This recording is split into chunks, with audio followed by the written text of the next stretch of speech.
Good evening, everyone. This is your host of Unfiltered King podcast, Jay. I am here with my co-host Frankie, Unfiltered King podcast. Frankie, you want to say what's up to the people? What up, people? Rudy Root to the Qs. And I said, say what's up to him, man. Not talk to him bad. I did. I did. I did. Nah, good friend, man. Good Masonic brother. Good man, Omega Sci-Fi man for Turning Incorporated. We are 2/3 of your host of Unfiltered King podcast.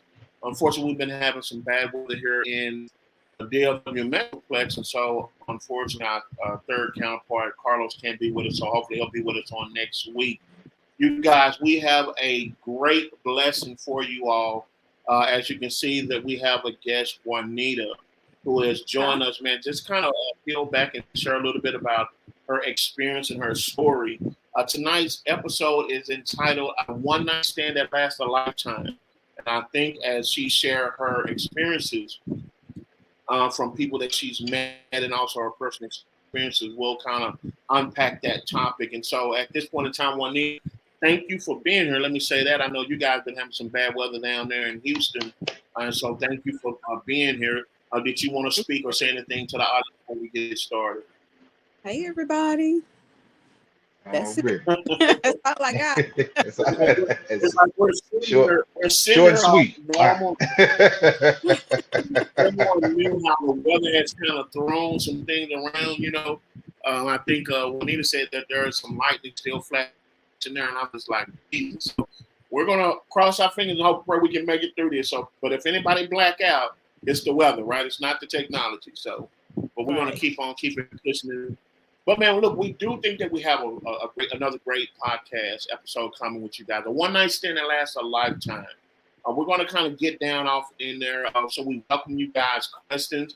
Remember, you can always follow social media, Unfiltered Kings podcast, the podcast where we talk as men and women to each other and not at each other, right? We try to take those topics that you kind of hear out there and kind of just break it down from a human standpoint and talk to each other, not to kind of point the finger and see where we go from there. But before we get started, as always, man, we want to kind of check in with each other. We do believe in the family environment here. And so for that, I'll turn it over to my man, Frankie. Already. What's going on, good peoples out there in the world? You already know what time it is. It's time for the vent. Now, when we do this segment, we want you to get anything, whether it be good, bad, great, not so great, important, not so important, but you think it's important, off your chest. We always do it with a scale, 10 being the best, 1 being the worst. So as always, I'm going to kick it off. Here I go. I'm at a 10, man, because guess what? I'm on vacation. Yeah. Let me get that. Salute. I'm on vacation too. See, there we go. Got a whole week, and I got an extra 2 days off, so I don't go back to work until guess what? Wednesday. So I'm sitting on cloud nine. Even though the kids here, it's all good though. Ain't nothing gonna stop my shine. I'm at a 10. Right. I'm at a 10. So okay. Since that's me, that's my vent. Nothing bad to report on my end. I'm gonna pass it to our guest, Miss Juanita. Go ahead and vent. Well, my vent is a good vent too. I'm at a 10 too. Already. And I told my son today has been a really peculiar day. When I walked out to my car, there was a $10 bill by my door. Man. I got to the gas station, getting ready to go in to go pay for my gas, and got to the door, and there was a $50 bill on the ground right there. Oh.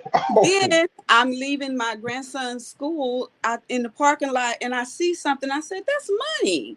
So I pulled up and opened my door, and it was a $20 bill. So I just picked up $80 off the. Hey! Your palm must have been itching all day, huh? What the old folks say, my palm itching. Something to come to my hand. Who are these people that can afford to lose money? I'm telling you. Man.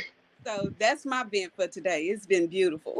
Already, God's blessing. God has shined His light on you through this rain and this storm. Absolutely. He knew. He was like, my baby deserves something after all that she went through. That's right. Jay, you know what it is, man. Vent, get it off your chest, big homie. Well, man, I first just realized where I lost my $80, man. Somehow I got down 45. I was in Houston the other day, so I was trying to figure out. You know what?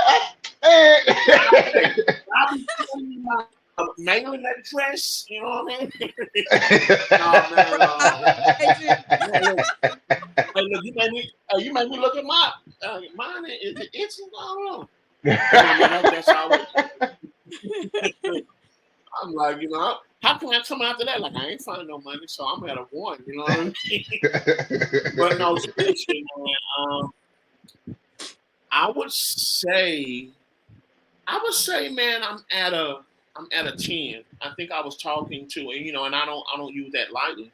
I was talking to Juanita a little bit before we started. When you start recognizing things and not forcing conversation, you appreciate those who can have certain conversations with you. And to me, man, that may not seem like it's a big thing, but to me, that's just something I'm learning to not take for granted, like real, genuine relationships, right? And they don't have to be nothing deep. It could be laughing, joking, or not, but when you know, right? Like, there is something there, right? And so that's something I'm very excited for, man. I'm also excited for our journey in our podcast, man.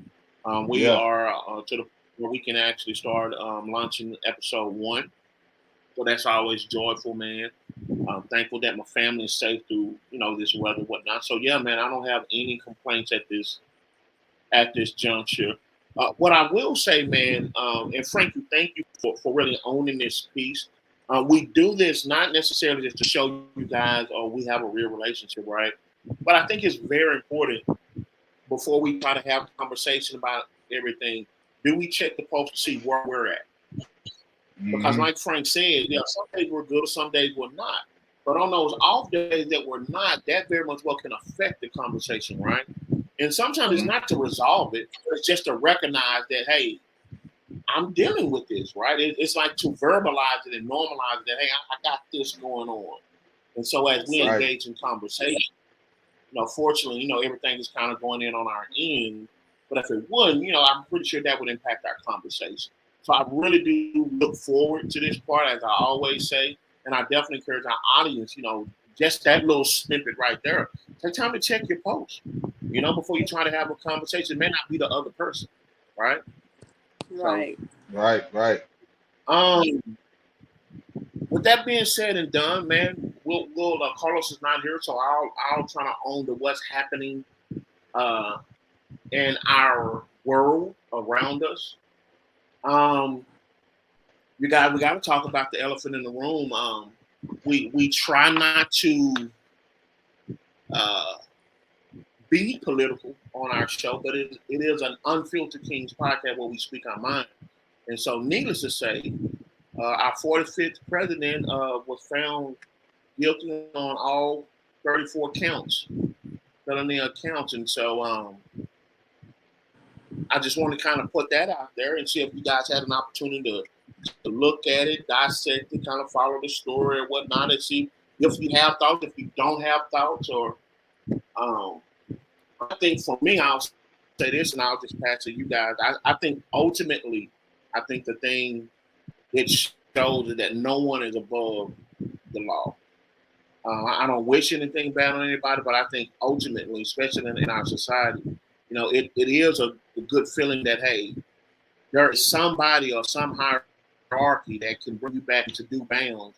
You can't just do anything, And so that's something that was encouraging to me about that. But did you guys have any thoughts or ideas? And if not, that's fine. That's what's currently going on in our society. Hush money ain't so quiet, is it? My thought about that is, go ahead. No, go ahead.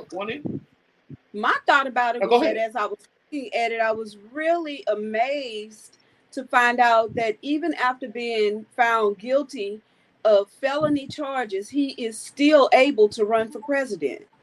Hmm. Now, my thought to Yeah. that is that it's funny to me that when these young men who come out of prison or go into the prison system and come out as felons, they can't vote, they can't get Right. apartments. It's very hard for them to get jobs, but he can be president. How? What is wrong? Yeah. I see Yeah. that's wrong on so many levels. That he can still Yeah. run for president, and as president, he is a must that he votes. How is he going to vote if he's Yeah. a felon 34 times over? I don't understand that. Can y'all help me with that? Yeah. I think Well, I mean, what you we have to know. what you have to realize. My bad, Jay, for cutting you off. I was going to say that was a whole different podcast. Go ahead, though. Try to teach you. Man, hey, man, in itself, that might be three episodes.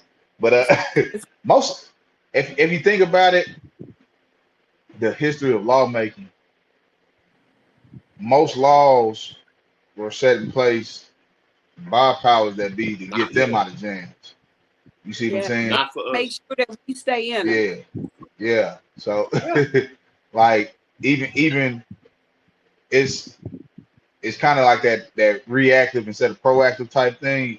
Sometimes the law doesn't come into place until after Yeah, the fact. You yeah. know what I'm saying? So But that it's just You know, really, one when crazy. they said that on the TV today, I was on the television today, I had to look it up because I was like, Hmm. no, what do you mean he can still run? Yes, he can Yep. still run. That's why they were trying to. I mean, I don't understand why he was trying to push this back. If he can still run for president, he knows that his people are still going to vote for him. And I don't, I tell people all the time, it's not that I'm against Trump, I should say, I'm not against Republicans, but It's the I just principle of it. that as a person, just to see all the things that he has done as a man, said as a man, his character in front of the camera has just been mind-boggling to me, and I just don't understand how his behavior is presidential, I should say. It's so not. I'm gonna say three things. First of all, President 45 identifies as a Republican. He's not a Republican. He's The not, Republican just absolutely. right. You got to put all your eggs in one bunch, and so that's why they call it the party of Trump. Trump. Mhm. Number two, the thing I want to be careful with as we speak on our platform is make sure that we put and I think you alluded to it one day, we put the emphasis where it needs to be, right? Because I want to make sure that, there are people out there who look at Trump as a victim. And what that does, it makes us forget the actual victims, right? This is a Right. married man. Right. Like you said, no, it's not personal how you feel, what your beliefs are, but think about this wife. Think about that embarrassment.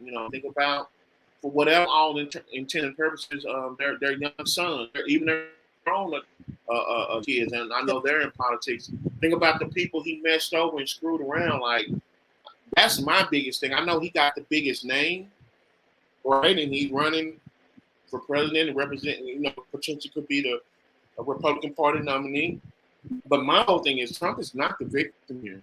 He was held accountable in the court of his peers, right? And kind of like Frank was alluding to, we don't want to change it up based on who it is. Right. The heel of your skin.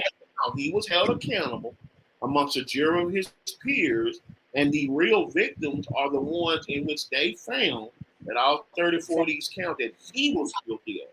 So there's no pity party for him. Right. He made these decisions. And what you said, when they were so egregious, it does make you wonder. But the reality is, I think times like this, unfortunately, shows you, although we live in a democratic society, probably the best one in the world, with its problems, that they weren't made for everyone.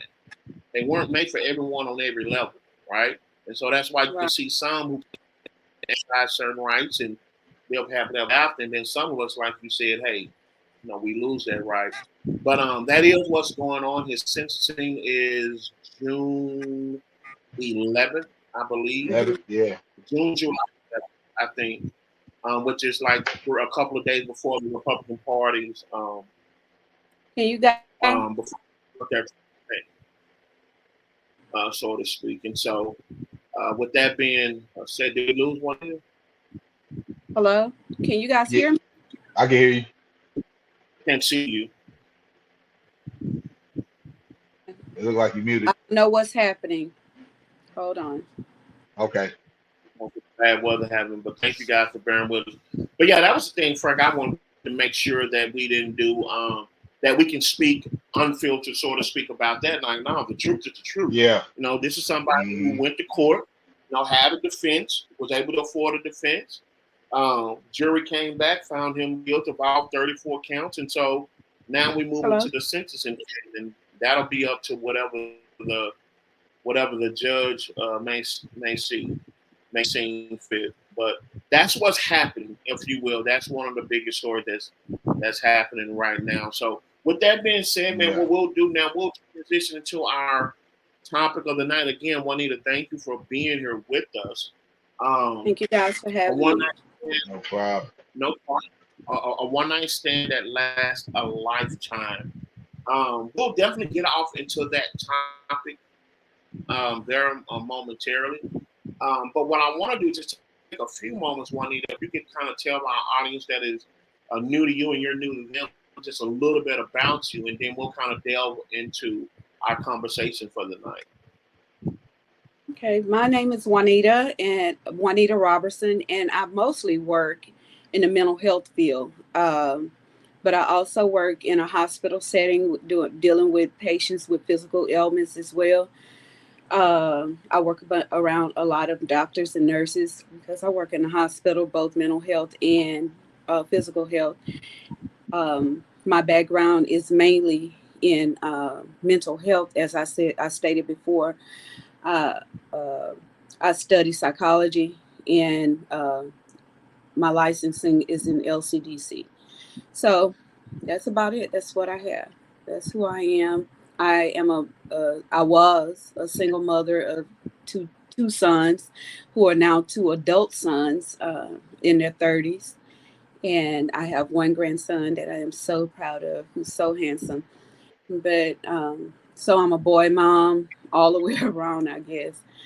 But that's me in a nutshell. I'm a minister, and I love God with all my heart. That's me. Right on. Okay. Now the grandson, he had an award program tonight, if I'm not mistaken. Yes, he did, and he is a straight A/B student. He is amazing in sports. He is Mr. Holland, his middle school. He is the light of my eyes. I mean, just everything to me. He's so respectful and so loving, but he's still a boy, and he's a boy. But yeah, he's the only one I have right now, and I have a granddaughter on the way. Already. Congratulations. Okay. Thank you. We definitely want to give him a little shout out, man, on his day here on Filter Kings podcast. And so I'm glad you were able to go and enjoy time with the family and still have time. Like I said, all things considering, to meet with us. One night stand that lasts a lifetime. Now, this conversation felt you guys was very important that you guys kind of come in on this conversation, because I think it happens more than what we know. It's one of those things that we all want to kind of hide from, right? Because I think there's a lot of judgment on both ends, and we'll kind of open up in this conversation. But in meeting with Juanita, she was telling us about some conversations she had with some of her coworkers. And so what I'll do, Juanita, I'll just kind of let you kind of open it up, and then we'll kind of go from there. From the standpoint of how this one night stand ultimately lasts a lifetime. And so if you can kind of pick up with that, and we'll kind of let our audience know kind of where we're coming from, and then we'll go from there and delve in from there. Okay. I was sharing with you guys about a couple of nurses that I work with who are younger ladies, and both of them, one of them, this is her first child, and the other one is her fourth child. but they both were explaining that they don't know their children's dad. They had babies. They had sex with guys that they met in a club setting, went home with them or wherever they went, and they ended up having a one night stand that led to them being pregnant, so having to be attached for years to come. Mhm. Uh, Neither of the guys, both of the guys expressed that they did not want any kids, or neither of the guys had kids before. So they didn't want kids. And they expressed to them when they found out that they were pregnant that they didn't want kids. And but neither of them wanted Mm. to abort a baby. They their beliefs, as they said, don't allow them to have an abortion. So the guys are now having had to um, make accommodations for being a father now. And from what I can tell, they're both really good fathers to the children, but they make it plain and clear to the mothers that they don't want anything to do with them outside of co-parenting. Yeah. And so both of the Wow. young ladies are having a difficult time with dealing with the fact that the guy doesn't know her, but he's already expressed that he doesn't want to get to know her because he doesn't want a relationship with her. He just wants to he wants to be able to take care of his kid, and that's it. Wow. So, It's and here's the thing, like I said, one night stand that lasts a lifetime. Before we rush, and again, I encourage you guys, leave your comments, wherever it's at, YouTube, Facebook, or even if you see some clips on other social media platforms upon the Unfiltered Kings podcast. But here we go again. One of those topics where it's so easy, right, to rush to the gender bias, right? Because clearly you can Right. see some areas of opportunity I will see on both ends. But let's break it down, right? What is the use of the guys talking together about what the woman's doing and the women talking about what the guys doing? How do we bring this together, right? And so that's what Right. I want to do. I kind of want to take that journey, so to speak, and not indicting people, but hey, the reality of it is, um, there are some missteps here. Let me say it like that. I want to be to our audience, because if you find yourself in this situation, we're hoping is that you hear something and learn something about yourself first and foremost, right? And I think once we learn that about ourselves, that'll set that fair expectation for the other person.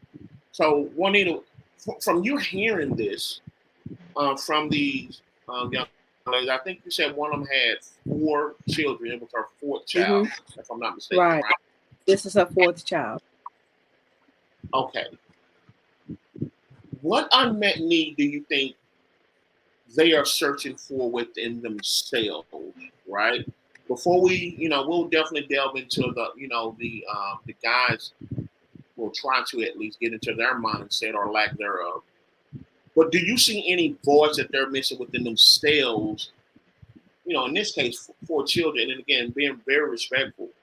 By now, like, what is it? What is the greater need that you think is missing there, or being looked upon there? Just from you Well, talking to them.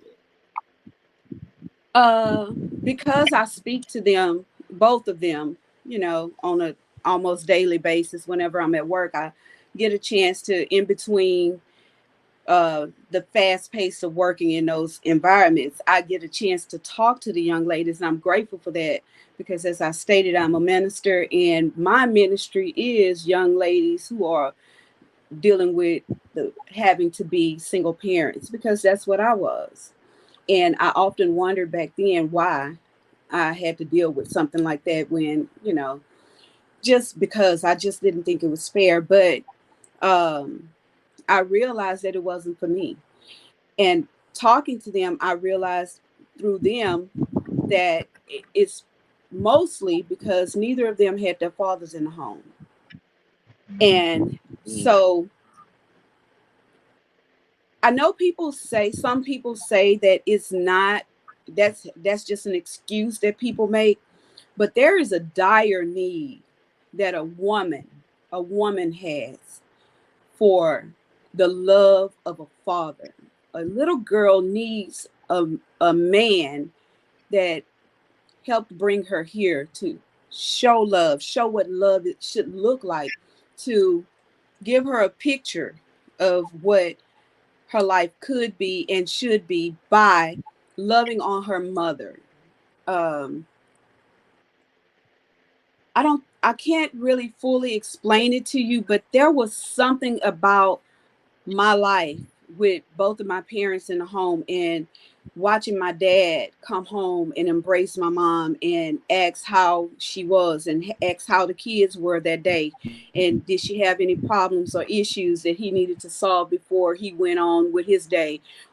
There was something about watching that interaction that gave me what I feel like what has put me in a place to where I, even dealing with my sons, I felt the need to always ask them those things. But the love of my father, just knowing that I was his baby girl, just knowing that he was coming home because he was out taking care of me and he wanted to come home to make sure I was okay.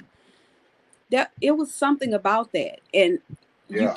you don't feel it when you're growing up, but as an adult woman, I really appreciate looking back over the years when I always felt, knowing that I always felt protected.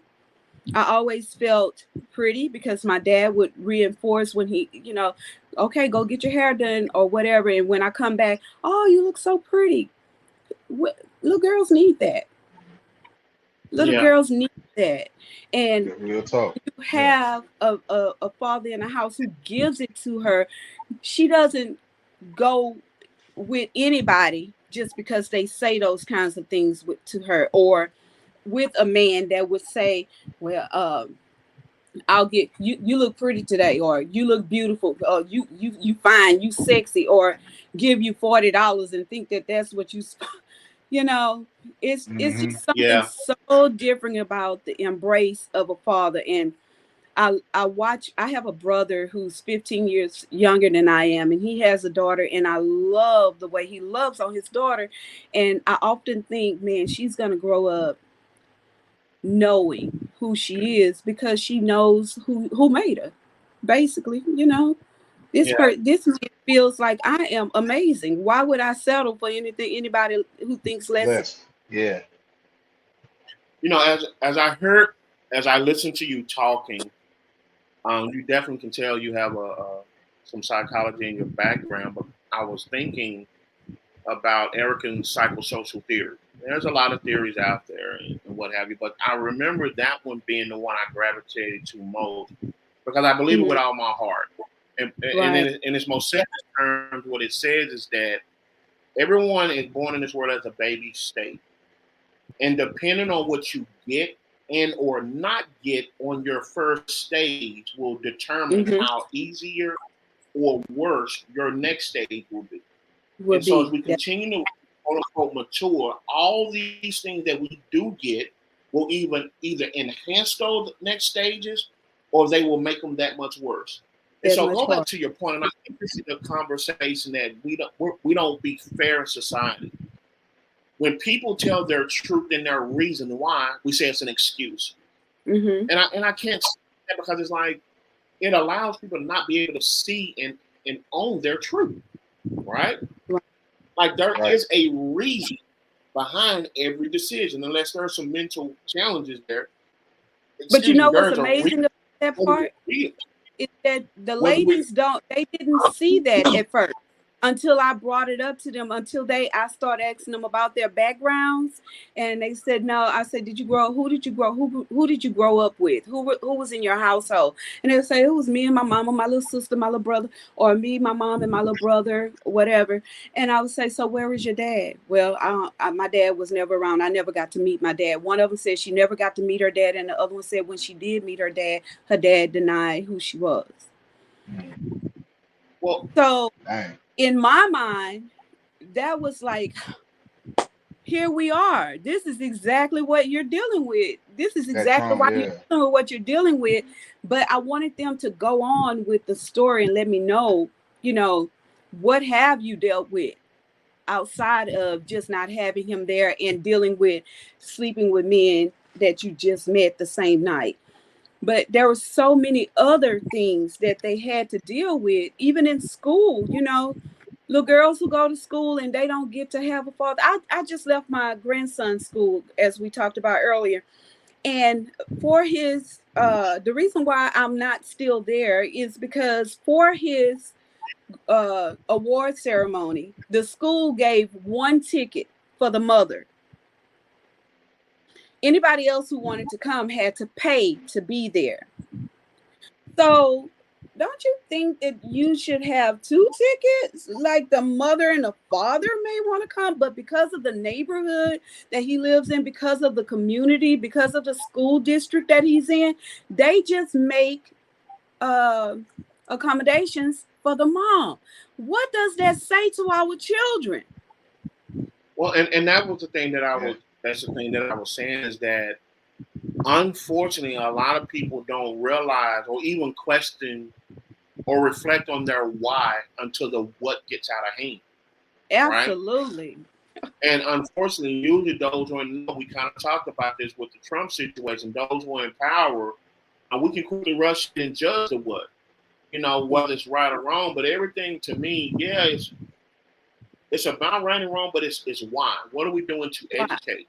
Because we don't have these conversations, right? Even like you just talked about in our schools. Well, we live, in a society that capitalizes off of broken families. It's true. You think about certain benefits that are afforded to women, intentionally that's not afforded to the man, and it incentivizes not having the man in the household. Exactly. And so it goes into the dynamic of understanding. And this is what makes it tough having the conversation, because it always gets to the point where it's a balance of the gender instead of stepping back to both man and woman saying, okay, is this effective, right?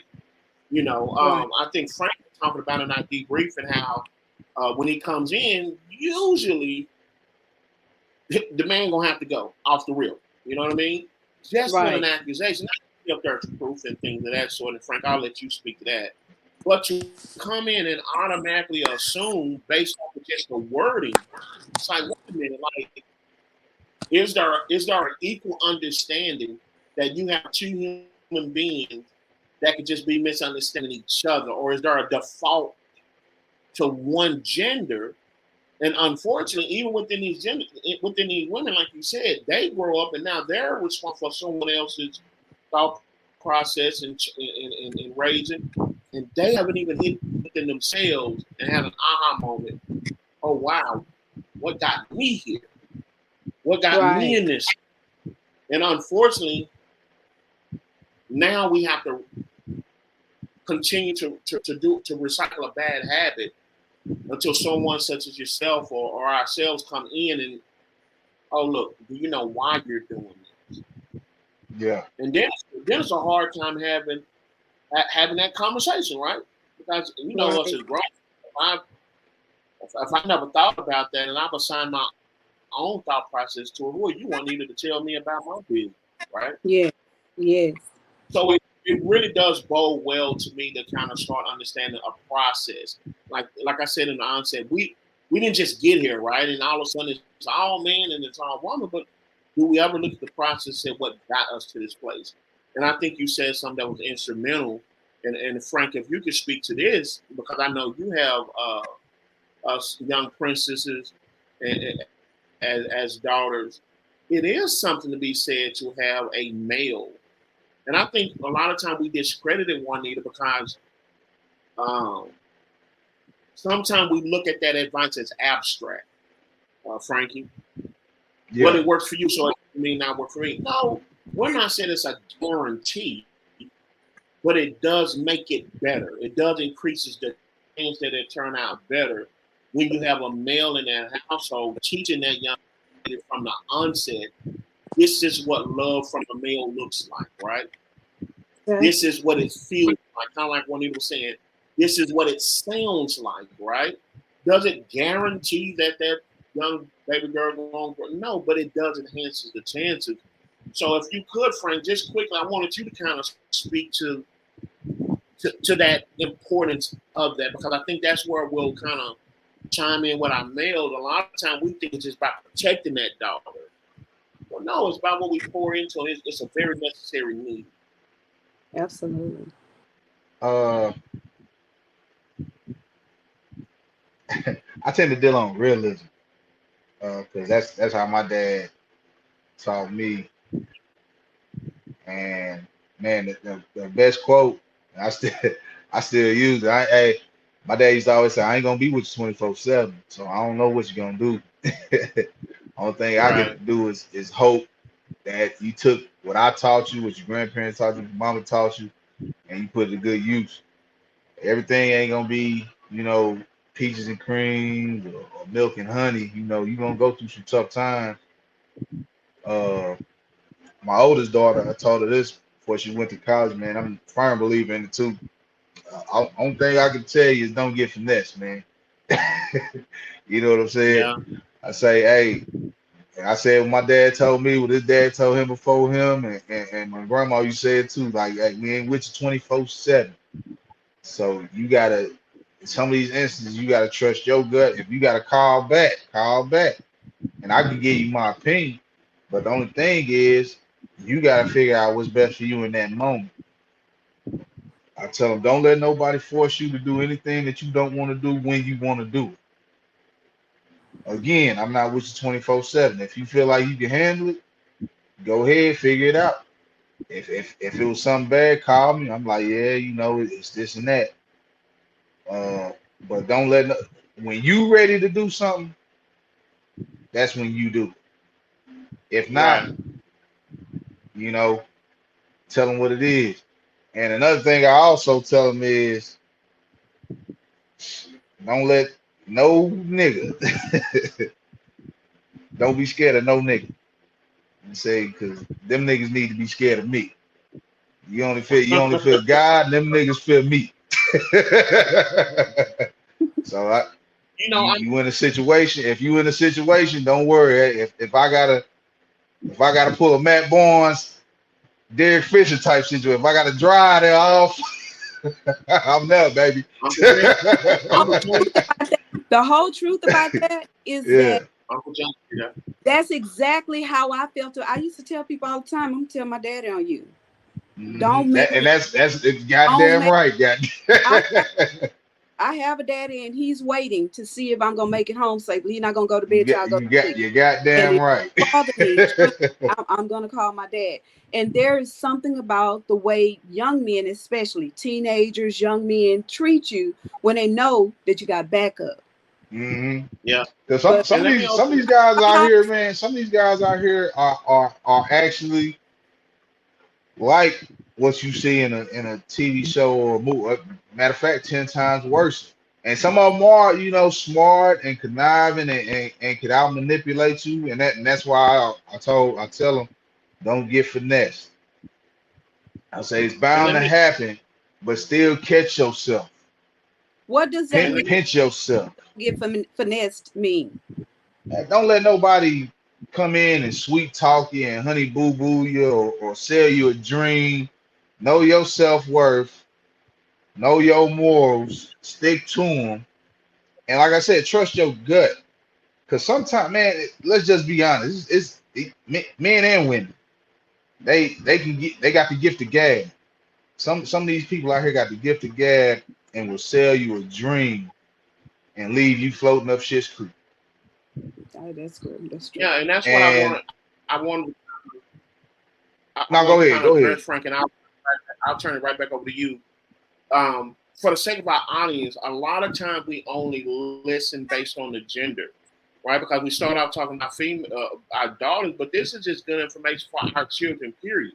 Because we go back to that word of finesse. Well, kind of like you said, Juanita, anyone can say I love you, right?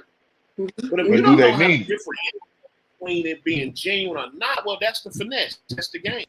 And I think sometimes as parents, although it's good sometimes to talk to our children on a certain level, sometimes we just got to dumb it down and just keep it real.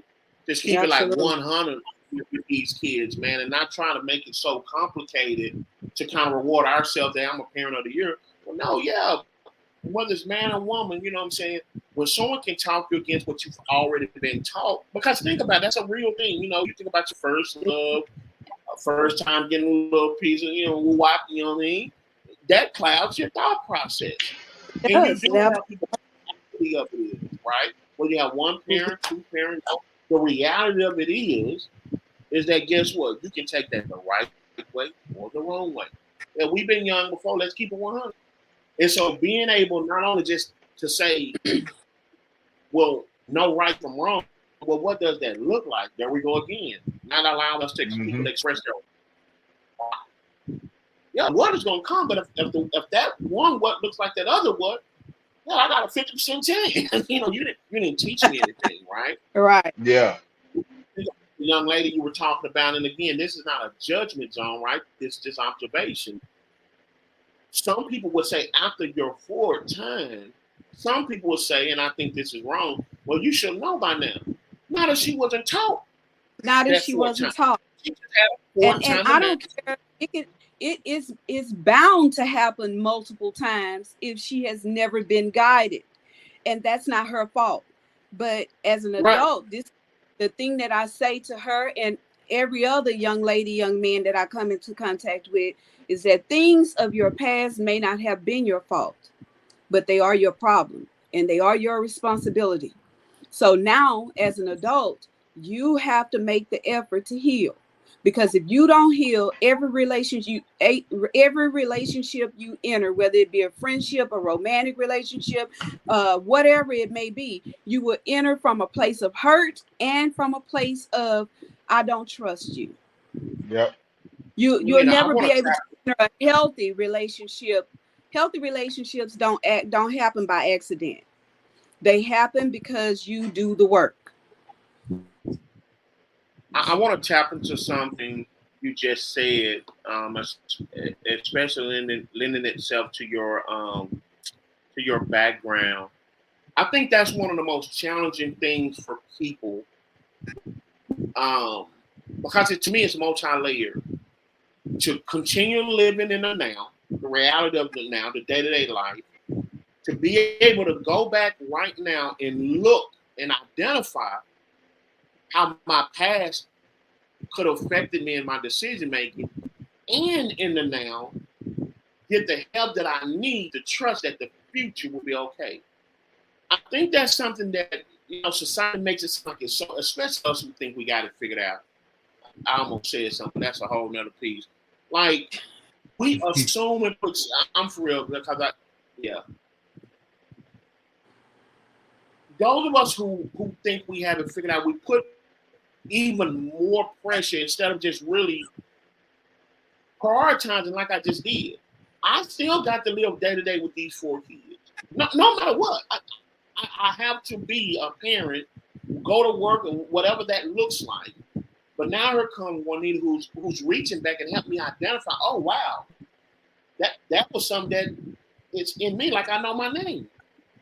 And I just realized it, and I got to be incentivized to say, let me go get help with that right now while dealing with the quote unquote curse of my past and while living today, not making a mistake. In your opinion, how do you put that together? Like if you're recommending that to me, what does that look like? And I'm hoping I'm making sense because I think there are a lot of people you're definitely making sense. Choose, right? Well, I'm not dealing with because in the past, well, no, it's still there. Well, I don't need the help because I'm doing okay now. Well, no, you're surviving now through God's grace. How do we own all 3 of those and manage those in a healthy way to where we can find balance in the 3? Well, I'll say for me, because I've been in that place where my past is, because the truth is I was a single mother of 2 young boys from 2 different guys. And for me, it was coming to the realization that it didn't matter what had happened to me, that these children need me now. And the truth is they're probably going to need me in some fashion for the rest of my life. So I had to heal from what I had been exposed to and what I had been taught and the experiences that I had allowed myself to have. I had to heal from those things. So I had to make up in my mind that it was more important for me to heal for my children's sake and for my own sake in order for me to have a life in the future. For me to have a future, I had to heal from what I had been hurt going through. And it was important to me because I didn't want to have those cycles to continue for my boys. Because people think that because boys live with their mom and they get to see that aspect of it because they're boys and they're automatically going to grow out of it because they're going to grow up and be men and not women. No, I remember praying when my oldest son was young because somebody said something and I rebuked her quickly that my son was going to grow up to be a thug, or he was going to grow up and go to prison, or he was going to grow up and be a flaming gay. And I rebuked all of that because I felt like, for one thing, I still had my dad. I had all of my uncles, and I'm a pretty strong woman myself. I'm not one of those women who, I don't buckle under pressure. I'm not one of those women that feel like I'm not supposed to take my boys and whatever you needed at that moment, that's what you were going to get. And if that included a butt whipping, that's what you were going to get. If you needed my foot up your butt, that's what you were going to get. And if you needed me to take you in my arms and hold on to you, you were going to get that.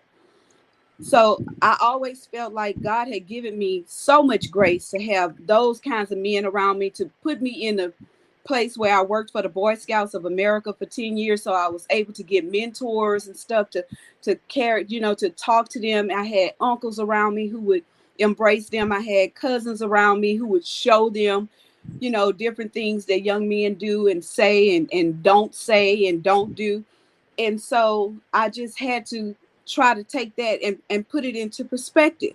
But the first thing I say to young ladies, mothers who are raising children by themselves, is heal. Go and get help. I don't care if you have to call in for some free help or if you have the money to go in and get the help that you need through a psychiatrist or psychologist. Whatever you need, do the work to heal. It's worth it. Juanita, you just said something that was so powerful, man. Get the help. Where did we get in society? Well, I'm gonna be honest, it disgusts me because I think it's so sickening. It's one of those things that sounds good in saying it, but there is nothing good about it. Where we pride ourselves.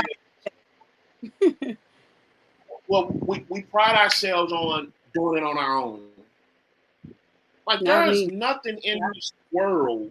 There is nothing in this world that we technically do on our own. And it seems like to me, to what the advice you're giving, sometimes we miss out on the help.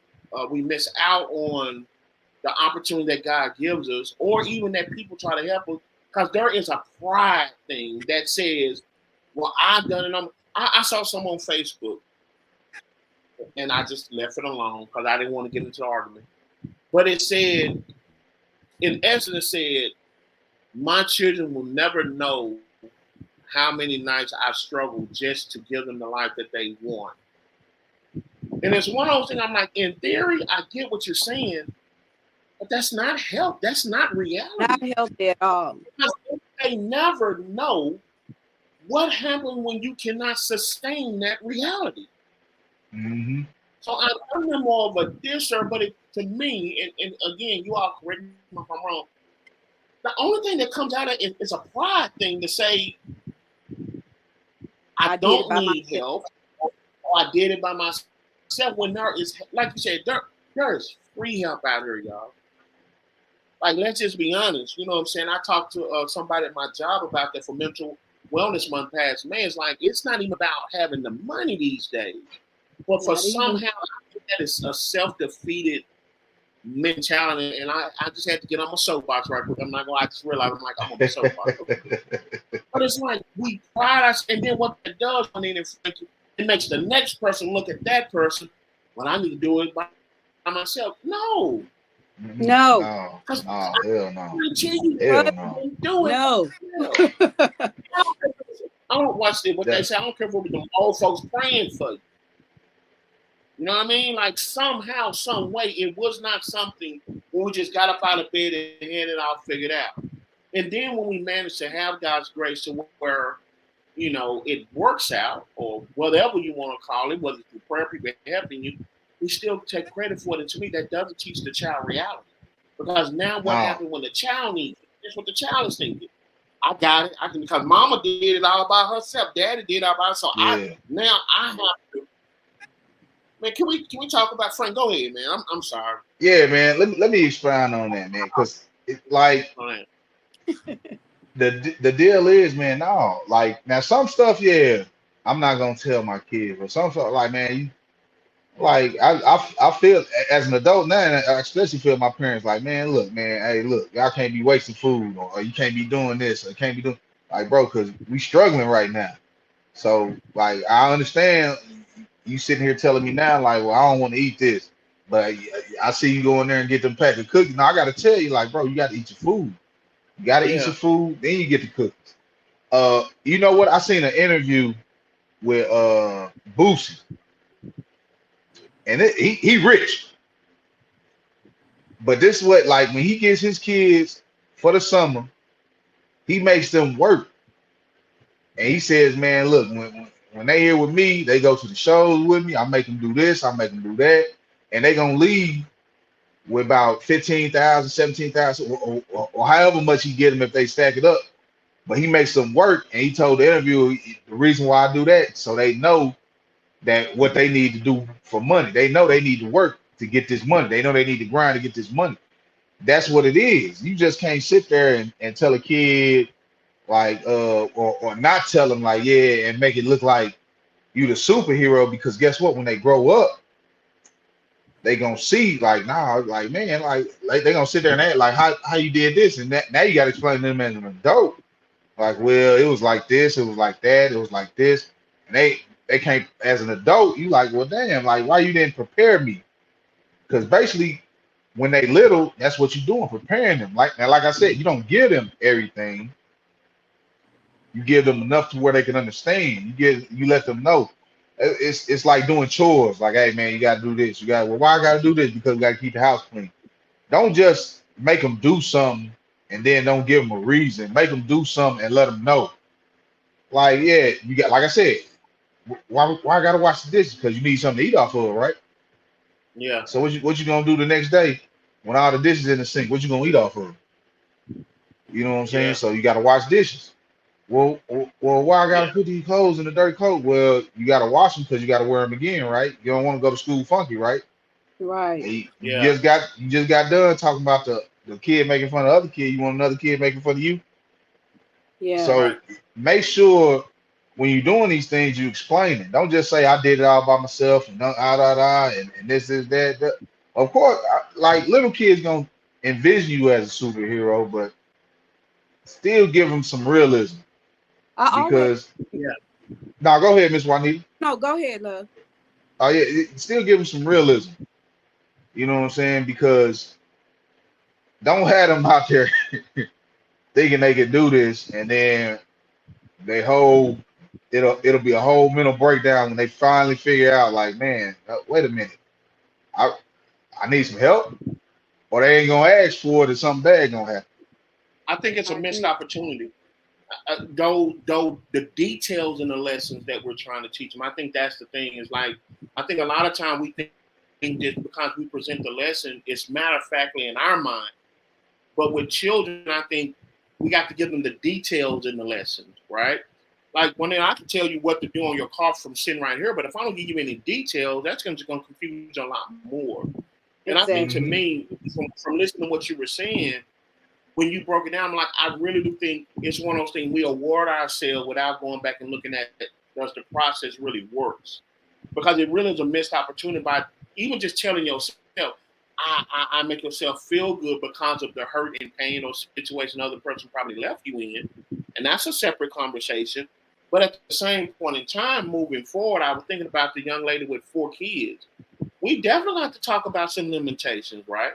And that's what I was Right. trying to allude to earlier, when I said it burns me with us who have made it, or us who have not had that experience, or us who have managed to make the right decision. Now we judge people, right? Just because Absolutely. we seeing differently. Let me put it like that. We Yeah. condemn people, and now the person thinks it's something they have to do quickly and fix, right? And that's why I'm talking And you, about those three they steps. can't. That's the crazy part about it, is that you couldn't and they can't do it quickly. Right, right. You're at a different stage, and it looks differently, right? Like it's so Right. easy for us. I always talk about those two walls: judgment and vulnerability. We all live between these two walls in society. I don't care who you are. We don't want to Who get you are. judged, but then we don't want to be vulnerable because we're trying to prevent to be judged. So we're walking through these two walls. At no time does society just break those walls down for me to say, Frank, Jay, Juanita, just be you. And I'm going to accept you. Now, I may not agree with it. You may be wrong right there, but I may at least accept you enough to say, lay your truth down, right? Right. Yeah. Even if it doesn't relate to what I went through or something I would have done, I'm not going to call your truth wrong or an excuse. No, that was your reasoning, right? When you made that decision, it could be the wrong reasoning, but if that was your reason, I'm not going to penalize you for it. I'm not going to make you feel stupid about that, right? Because to That me, was I one think of the that's the conversations that I had with her, actually, the one with 4 kids. That's exactly the conversation that I had with her, because she kept saying that she just felt stupid and she doesn't know why she kept repeating the pattern, until we had these conversations that, Yeah. you know, well, you keep repeating the pattern because you are still the same person. You have not healed. So you're still the same person when you meet the next future baby daddy. So instead of you, and she is now on a spiritual walk where she's decided that she doesn't want to be, she wants to be celibate. She wants to, get to know somebody, know herself before she gets to know somebody else. And she wants to grow because she's a nurse. She's a nurse. And the one thing I told her is that's one of the hardest professions on the planet. That's one of the hardest you got things to get into, and it's one of the hardest professions to be in. So if you can do the work to do this, you can do the work to be a better person, a better mom, a better representative of who you want to be. You don't have to continue along the path that you are, but you have to be prepared to do the work. Yeah. I just So want to make sure. I'm sorry. Go ahead, Juanita. no. I was just saying. So I was just explaining that to her that there are so many different things that happen in the life of a young woman, and especially a young woman who comes from her background. She didn't have her father. Her mother was in and out because her mom had some mental health issues herself. She ended up raising her young brother, and she had so many obstacles against her, but she became a nurse. And now she's in school to be a PA. So she, it's not like she doesn't have the discipline to learn. But like some Black families, and I can even go so far as to say most, before this age of it's okay to be vulnerable came along within the last 10 years, maybe. Her family, she even taught her little brother and people around her that what goes in this house goes on in this house stays in this house. And I think that is one of the things that has crippled Black families for so long, because children need to have an out. They need to have a safe place, a safe space where they can say, this is happening to me at home, without having to worry that they're going to be punished for it. And I just want to know, because some of them just want to know if it's the norm. They want to know if this is what's supposed to be happening. Man. And watch this. Us adults need it. When you talk about trauma, and I always talk to people about this, when you talk about trauma to where you've learned as synonymous as your name, I want you to think about that now. And I used to think about that. If someone came up and said your name is not Juanita or Frankie, your natural instinct is going to push back because that's all you know.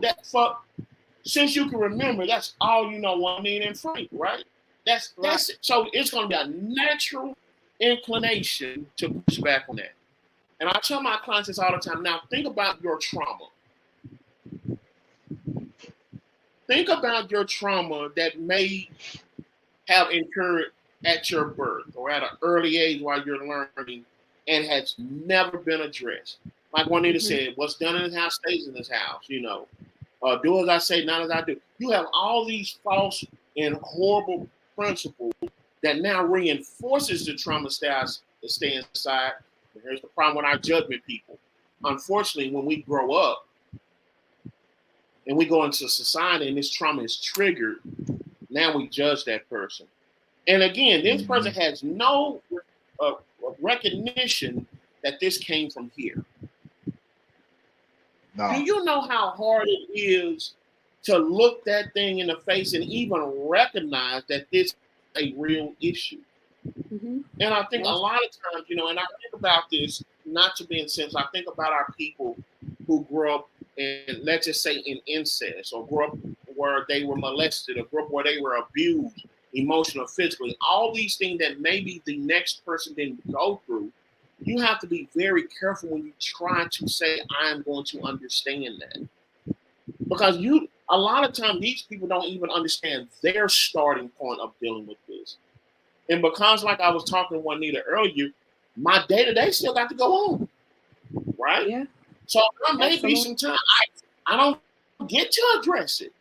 I'm so busy trying to cover it up. I see, Frank, if I tell you, you may judge me.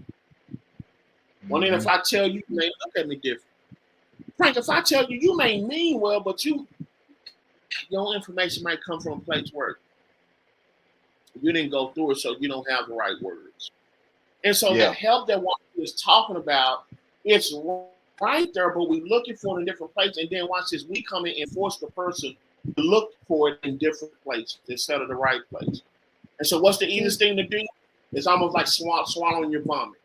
See, if I'm vomiting right now, I don't want Juanita and Frank and them to see me. So what I'll do, knowing it's right here in my throat, and I know this sounds graphic, but this is what we do emotionally. I'll just swallow it down in face. I'll just keep imagine that. I'll just keep swallowing it, knowing what it's doing to me, knowing that I don't like to take, but to save face to y'all. How many people do we walk around in our families, in our circle, that we force them to keep doing that? Because we don't live in their actual reality. And so to what Juanita was saying, start off as a child and you want to capture it there, but there are some grown adults walking around here who need a space. And I'm not talking about your day-to-day assignment. I'm not talking about taking care of your kids. I'm not talking about keeping food in the house. Those are requirements you got to do as an adult. I'm talking about the true healing for self. Those things that if I slow down and put everything else on autopilot, oh shit, this ain't right here. Just like your health, right? If you really went to the doctor and the doctor just checked everything out about you, or you went and got your car inspected, well, that right there really, well, it's the same thing with our mental health. How many of those things do we as adults walk around that's dealing in trauma to one end point? Now we just force off to the kid, and the cycle just starts over. All over again. Wakes us up, and we have to deal with it. And everybody swarm in like flies on you know what. Let me judge. Let me do this. You're wrong. Well, you're a bad person. What was you when that was 9 years old? And guess what? The person they looked up to was the one who told them to do these things. Yeah. What do we do then? To them. One again, Ms. Juanita. Or the person who did the things to them, told them to do that. Right. Yeah. So I think a lot of times, my fault, Jay. A lot of times with that, what they call those groomers, and that takes me back to what I said too, Miss Juanita, about the finessing part, man. Like people out here got the gift of gab. They can talk you, they can sell you something, or they can spook you so bad to where you actually believe it. And again, they call those people groomers to keep you in a place where they can manipulate you and make sure you don't run and tell anybody or wave a flag or a distress signal. And man, it just irks me sometimes with situations like that. You know, I talk to my girl about like, man, because it's basically a mansplain. Because like, man, it's like, man, why, for the love of me, you can't come out and tell nobody? Are you that scared of this guy? Do you not believe that person? You know, is just like they can do whatever they said they're gonna do, and I think Frank, and it comes back to what you said too, Jay. Like some people just swallow it up when really all they got to do is ask. I might not know the answer, but guess what? I might know somebody else has been through what you've been through, and I could tell you, like, Jay, I can't give you the answer on that, but I know somebody that can. Or I can suggest, like, I may not know the answer to that, but let's go. Me and you can go together and go talk to somebody that's a licensed therapist or somebody that's or some type of professional. Hey, I'll even go with you, and we can sit down, and you can get whatever you need to get off your chest. Because I'm not just gonna, yeah, I might not know it, but I'm not just gonna let you go through this, and I see the hurt in your face. You know what I'm saying? I think the biggest thing, and at least in my experience, is that we are taught, and I'll allude to something that Juanita said. We put the horse before the carriage. We ensure that we feel good about each other. We give that respect, and we look up to each other before we say, was it earned? Was it taught? Right? Even in our household, do as I say, not as I do. Let's break that down real quickly. That means, hey, whether it's right or wrong, throw that out the window. Just because who I am, accept it. Mm-hmm. Well, somebody better be there and make sure it's effective. Is it even the right thing to do? And so when you look at situations where I was done in the group with my frat brothers, you know, and we'll just be transparent. You know, when you go out to the club and you like the woman that gives it up quickly, do you ever think about what got her to that point?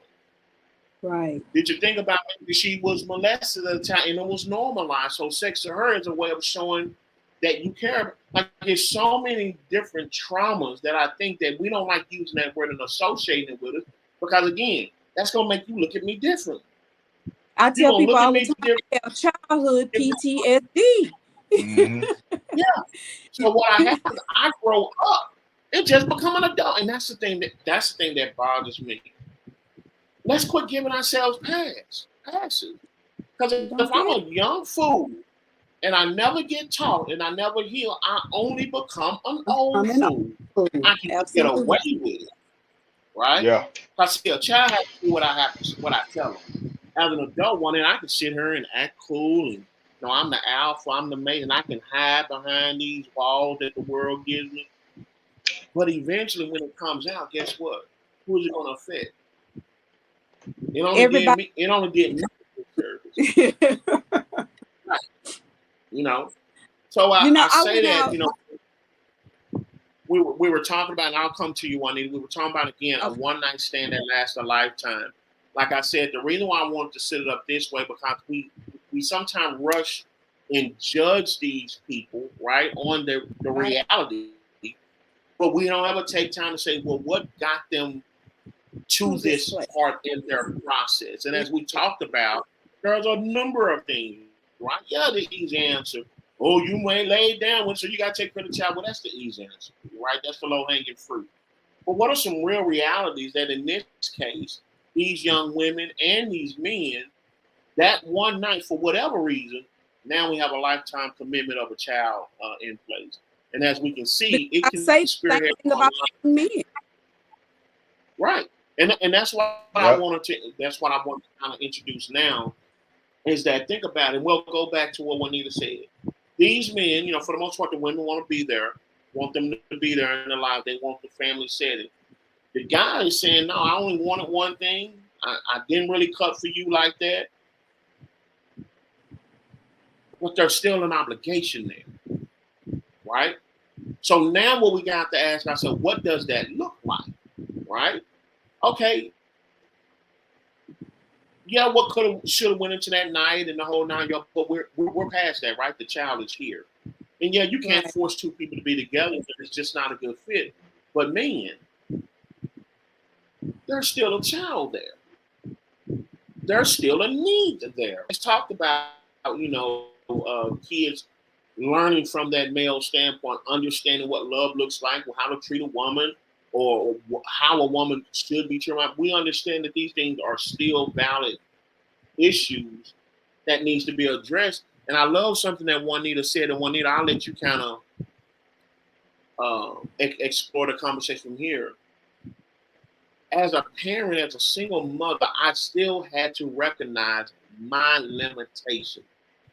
Absolutely. I think that is so healthy. That's so healthy in this world. We say the right thing, and since it sounds good, oh, that must be deep. No, that's wrong. Because a guy cannot teach a woman on his own effectively how to be a woman more than a woman can, and vice versa. That's not saying it can't be done, but I want to go to you, Juanita, where you said, hey, I had to supplement. And I think that's powerful because first you got to recognize I couldn't do that, right? Exactly. Like we just talked about the opposite of let me get out the way and not just pat myself on the back doing a partial job or 80% of one out and say, okay, no, I can't do that. So now let me go get this outside help, if you will. Could you talk about a little bit about that in detail in your experience? Absolutely. Let me just say this part though. Before this young lady got pregnant with the fourth kid last year, she and I talked about something like that, where I told her, because she was saying it's Father's Day. I told my kids they need to get my Father's Day gift together. And I said, you are not a father and you never will be. And she goes, I'm the mother and the father. Right. I say, no, you're not. No, you're not. We don't have no fake clap. We're going to get real clap.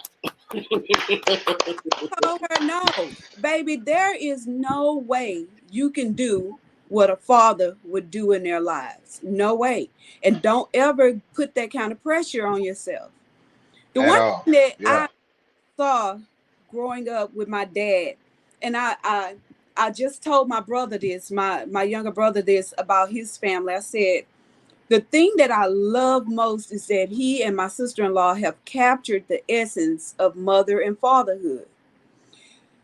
If my sister-in-law has had a long day or has been stressed, or the kids, he walks in and the kids are saying something, or she tells the kids something and they are not reacting to her, he just walks in and looks at them.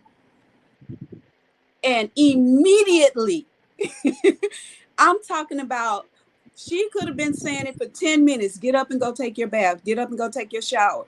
If my brother hears it more than 2 or 3 times and he walks in, he just peeks his head around the window, around the wall, and all of a sudden they just get up and start moving like magical. And I told him, that's because they know that you all are a united front. Yeah. And it's something to knowing that my daddy got my mama back before he had my back, because they got it right. Right. He has left his parents and cleaved to his wife. They have become one. And now you children are just offspring. You're just offspring, but this is who I'm united with. So you have to understand that when you disrespect her, you disrespect me. Yeah. So that's what I was trying to explain to her. And I think she finally got it. Because I told her, you need to stop telling your children that you are owed a Father's Day gift. Because the whole truth is, until you stop trying to be both, you don't even deserve a Mother's Day gift. How about that? It is. Jesus. And you know what? I was sitting here. I'm sorry. Go ahead. No, go ahead. That's why we unfiltered. No, I was right. You know what I mean? And that's why I was going to say it. I think it's so refreshing to have a woman that we can talk to about this concept. It was just me, Carlos, and Frankie. This wouldn't have been, if probably still ain't received well. We haven't put it out yet, but I won't speak that again. But if it was, this topic probably wouldn't be received well, because there's a lot of truth that sometimes we tuck in and only allow it to be truthful based on a gender, and that doesn't make sense. That's truth don't take no sides, right? Truth don't care about a gender who tells it. The truth is the truth. And so I appreciate you coming on our platform and you're speaking on some things that, as a man, I will tell you, just kind of going on the inside of ours. And I'm not talking about ninjas and, you know, the stupid ones out there, but as a man, a lot of times it's not the fact that we don't want to do, it's the fact that we don't want to disappoint and be disappointed. I always say it's that healthy part of our pride, right? You know, there are times where pride can be unhealthy, but allow me to be me, but also allow me to operate in my failure so I can learn how to be better. Absolutely. Right?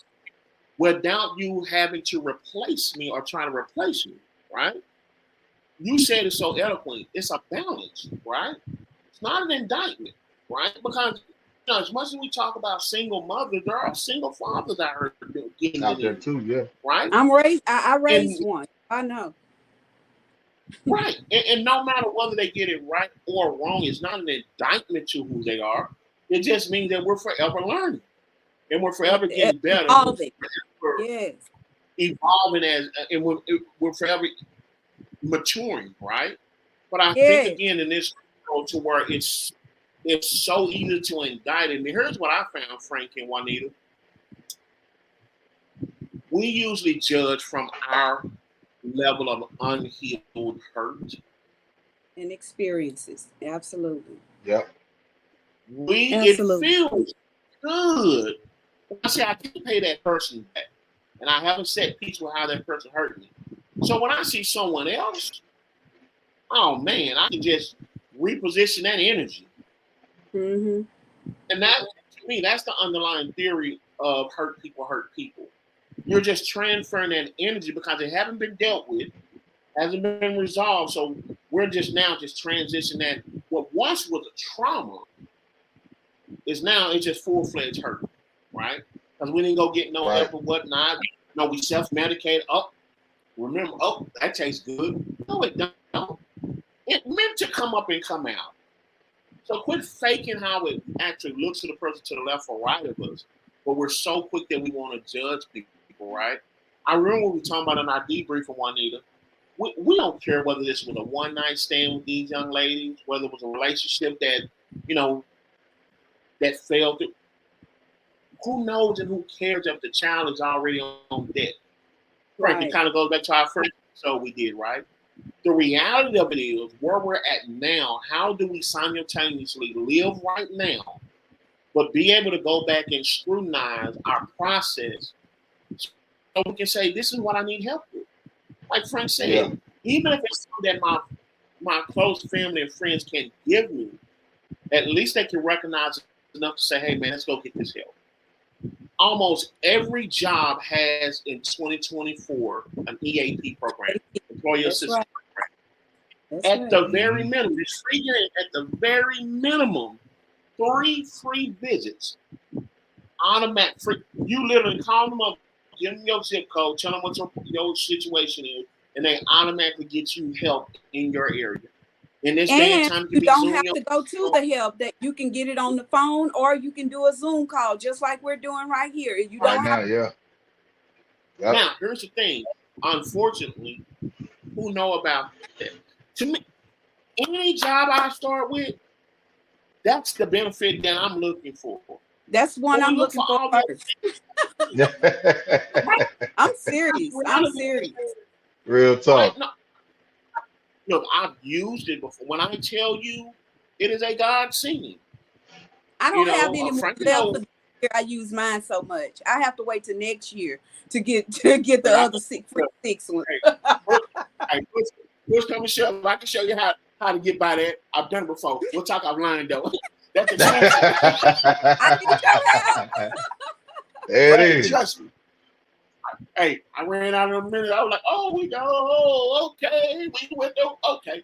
You know, that's excuse me into the red. But seriously, what I found, you guys, what I found is that when people see you genuinely want the help, you'll be surprised how God will put people in place to get you the help. And I know that sounds so simplistic. I think the biggest thing is that we have prided ourselves too long. And I will say this, and this is no disrespect to our, our brothers and sisters of other races, but I think that we as Black people, we have prided ourselves erroneously in taking pride in self-medicating. Could you imagine if something wrong with me and I just go to the cabinet, medicine cabinet, just start taking anything? Well, I'm feeling good now. Well, I'm probably feeling good, but I'm probably going to have another problem. Rather than just simply going to the hospital, simply getting online and looking at my symptoms, simply calling someone up like Frankie, saying, hey, man, I've been going through this. Getting the help that's needed. We prided ourselves too much on self-medicating. And what we don't realize, we're taking a gamble, Juanita. Absolutely. I probably have something in that cabinet that probably treat my symptom, but it probably didn't solve my issue. Right. It probably took away the symptom, but it didn't resolve my issue. 2016, I ruptured my patella tendon. Guess what it came from? 2015, I was playing basketball, sprained my knee. My homeboy said, you need to go to the doctor, get it checked. I didn't want to do the MRI. Fast forward in 2016, walking up on an actual stage, ruptured my patella tendon. Long story short, the doctor said, yeah, this was probably an old injury that where you probably sprained it and kept walking on and playing on and it just tore. Not getting the help is one thing. Not getting the help when we really need it.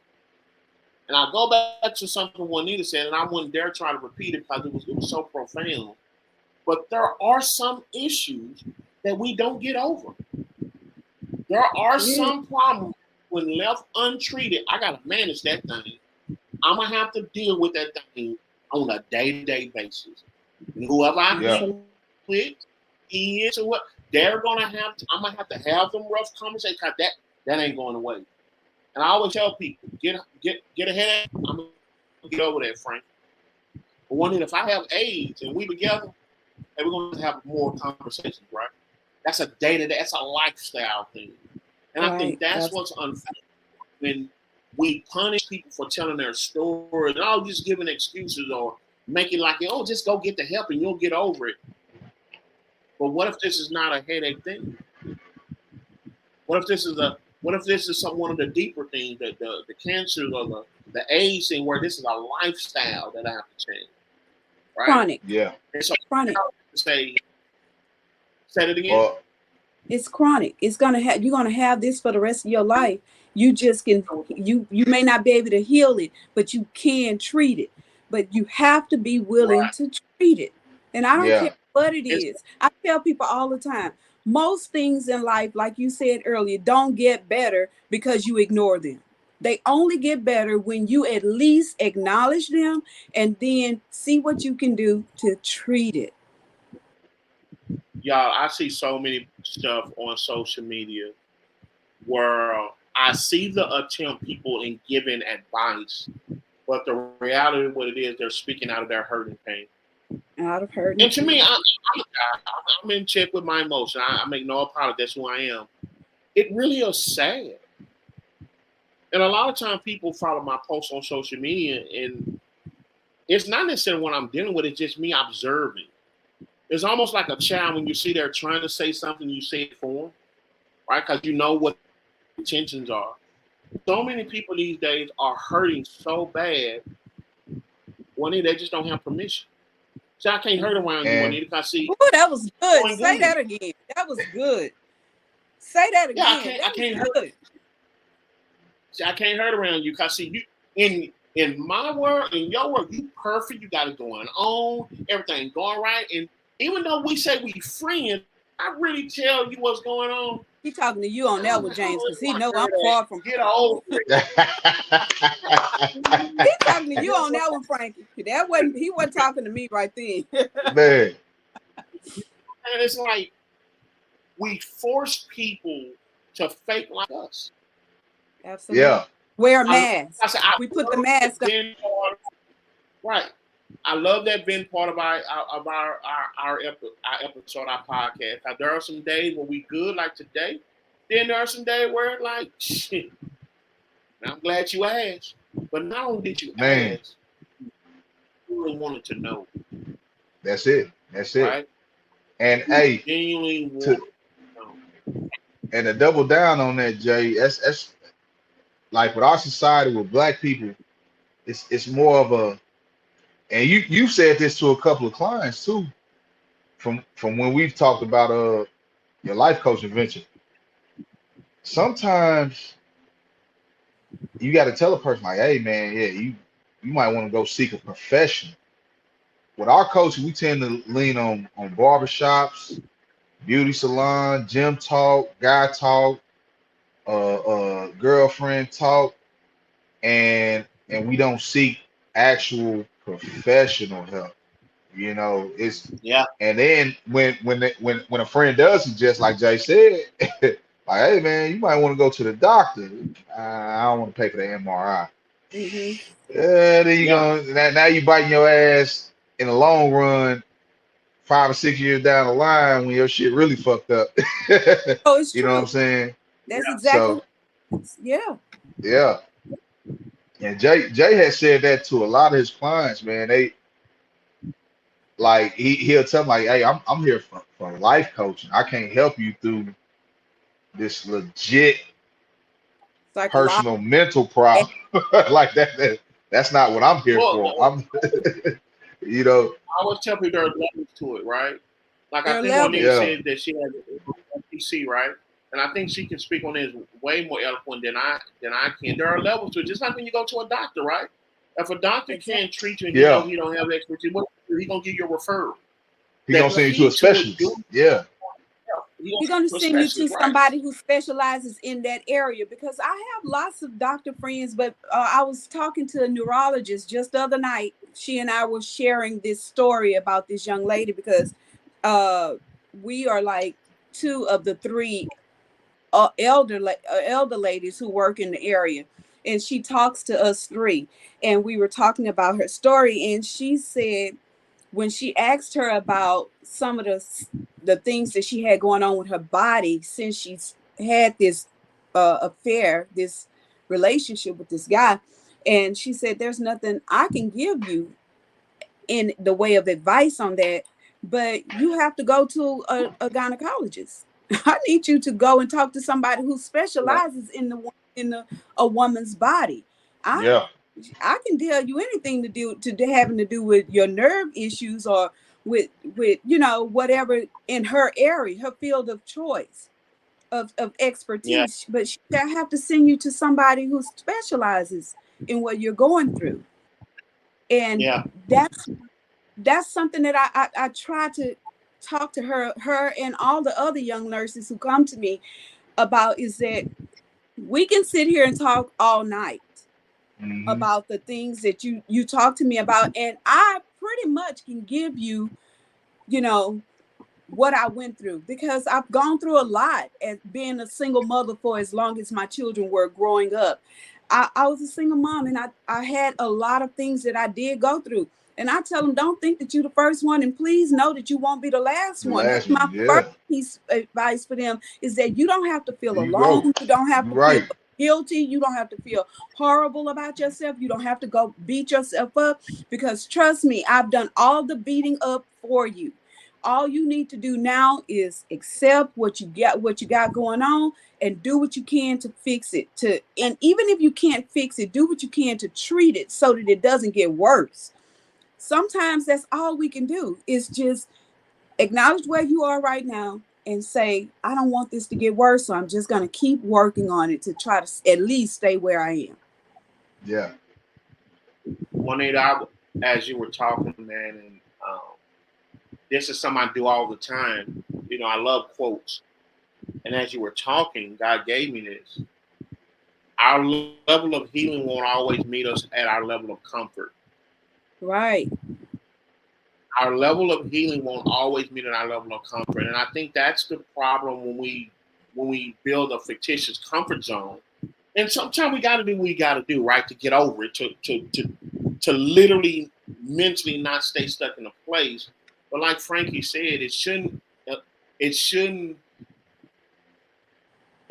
also mean ignoring that we may need more help. And I think a lot of time when we really look at the healing process, like I told you, I ruptured my patella tendon in 2016, right? The healing part was getting the surgery. Yeah. When I had to go to Baylor Sports Medicine and learn how to bend my knee 6 degrees, 9 degrees, 12 degrees. You don't even know what 6 degrees is if you bend your knee. But I had to learn how to do that again. That healing process was gruesome. So I had to get out of my comfort zone. Could you imagine if I told myself, I never forget what my doctor told me, and he scared me to go. I'm not going to lie, because I wasn't going to go. He said, if you don't go to this treatment, at your young age, you're going to always walk with a limp. And as you get older, you may need a cane way before your body naturally may need one. So that fear, I'm not going to lie, in my mind, like, oh, crap. Now, I have to tell you, my healing process in my mind was worse than how I got hurt. When I got hurt, I was just stepping up on a stage at Princeton High School to speak to some kids about going to college. Down goes Frazier. Knee swelled up literally like a grapefruit. There was a lot of pain. But the healing process, watch this, y'all, it still involves pain, but that hurting pain is different. And the difference is that hurting pain is going to heal it. Sometimes you got to choose the pain that you're going to go through, because you're going to go through pain one way or the other. You're going to go through the pain of staying stuck, or you're going to go through the pain of getting better. And either way, you're going to go through the pain. And a lot of times what people do, they try to control that pain to do damage control to their comfort zone. No. Yes. I had to lay on a bed, and I never forget, they told me to count down from 10. And I remember on 8, waking back up. When y'all gonna do the surgery? Surgery's 4:20 something in the morning. You got her at 8 o'clock. Like literally, like this. I never forget with this Asian American nurse, and she laughed just like that. I'm like, when y'all gonna do the surgery? Like, look, I've been laying here. She said, sir, it's 4:23. You're in recovery. And I panicked, and they had to give me something for panicking because I couldn't feel nothing. I'm like, oh, did they cut it out? Did it? Like in your mind, like think about it, like you ain't felt nothing in all that time. So you wake up, I was gone. Yeah. But all of that was a part of my reality to get healthy today. Exactly. You wouldn't think, James, unless you saw the scar on my leg. Remind me, that's a word right there. Oh God, that was a whole word right there. That was a scar on my leg. I'm in my element. But you wouldn't notice my process until, like Renita said, embrace everything that comes with it. The problem with self-medicating, guess what? I get to determine when I'm hurt. I get to determine when I'm healed. I get to determine when I'm okay. That's not reality. Hey, now let's take it a step further. It's gonna open up. It's gonna open up new stuff. Because guess what? Guess what happens when that weed don't hit effect like it used to? You want to try something new, right? Wow. When you try something new, guess what? That ain't hitting like what it used to. Let me try something else.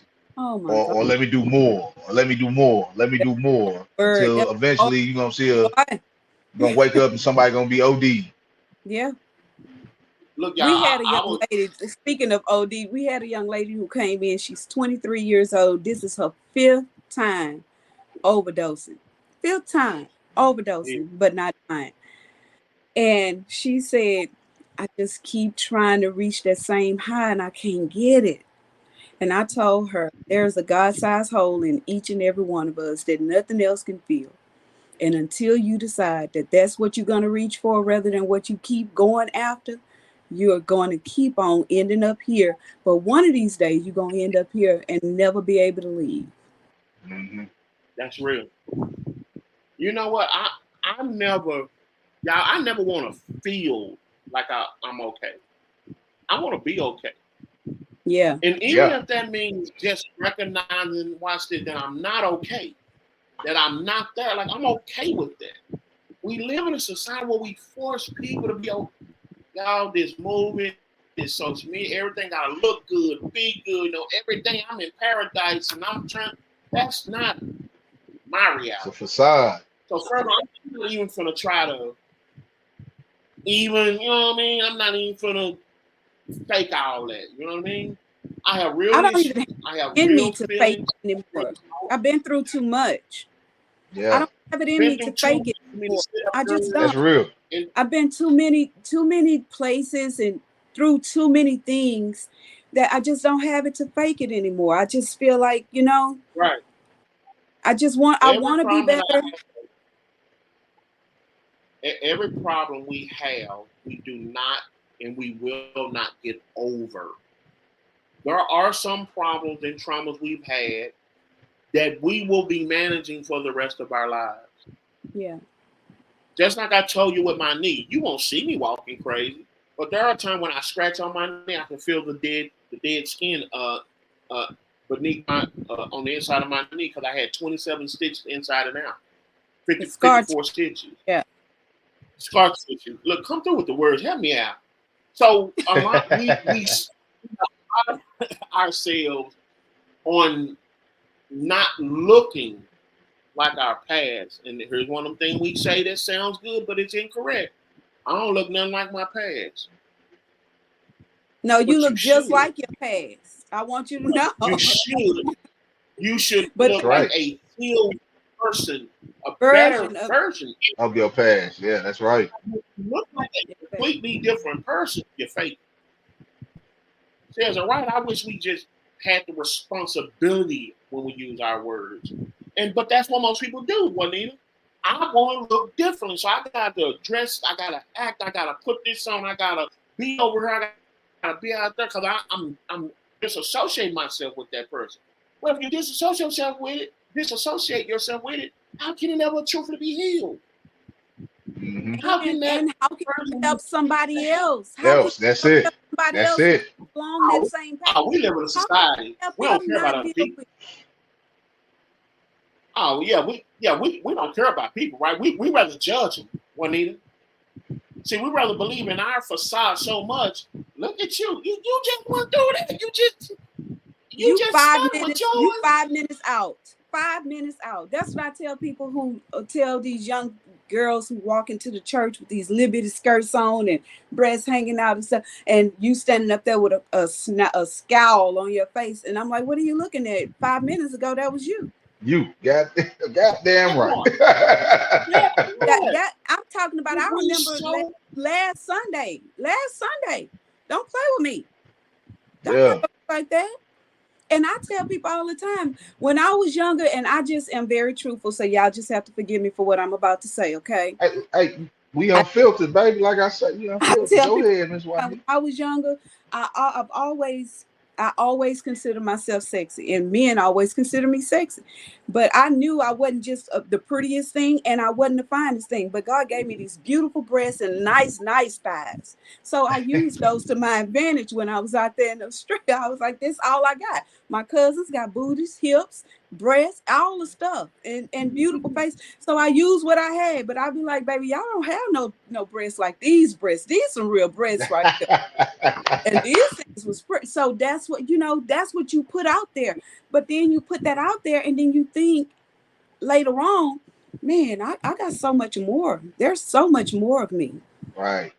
That yeah. the breast might have attracted you, but once you got in here, you realize, man, it's a lot more to her.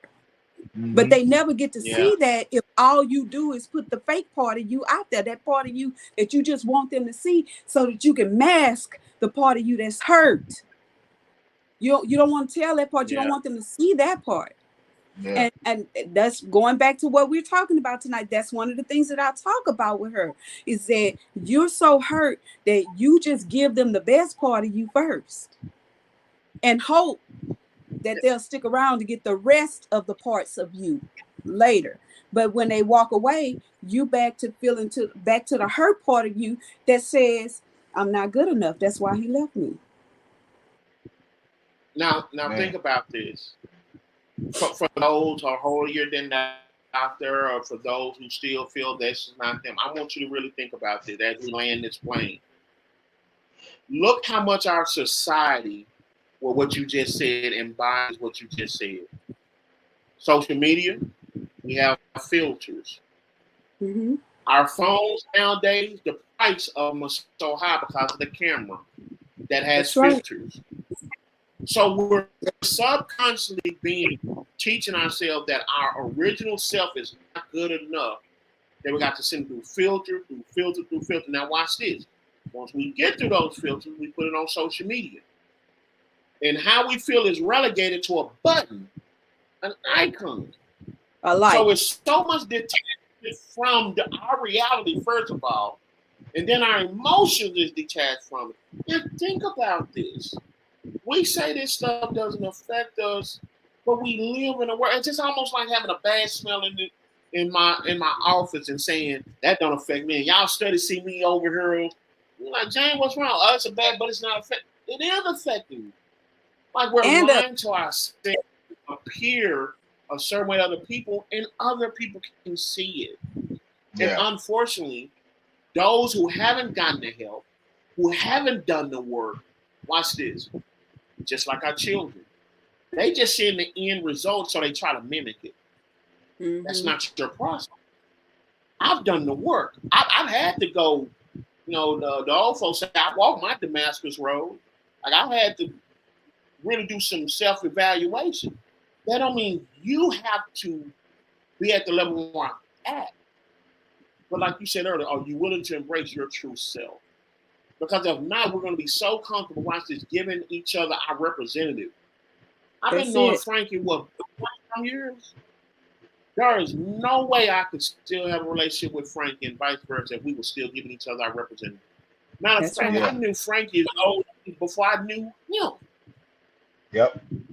There would be no way we could have a genuine relationship with some of the things we've been through together and individually if we in 2024 are still giving each other our representative. That's right. And so I say all that to say, as we talk about this one night stand that lasts a lifetime, yes, there were some decisions made on the male side, female side, child came into it, whatever happened that one night, to this day we have to live with those decisions. But instead of pointing the finger and who was responsible for that, own your reality, right? Go back and do some self-exploring within yourself. Some things, like I said, that could be as synonymous as your name, right? And then, like Frankie said, don't think that you have to be perfect with the snap of a finger. Go get the help. If you don't have people in you that's encouraging you to get the help, then I advise you to wait your circle. Right? And like Frankie said, we as our culture, it's good to have people who care enough to try to help us walk. But if that's not their expertise, right? Yeah. I love Frank. That's my Masonic brother. But if I never need a heart surgery, don't come to me. Don't come to me. Juanita, I love Juanita.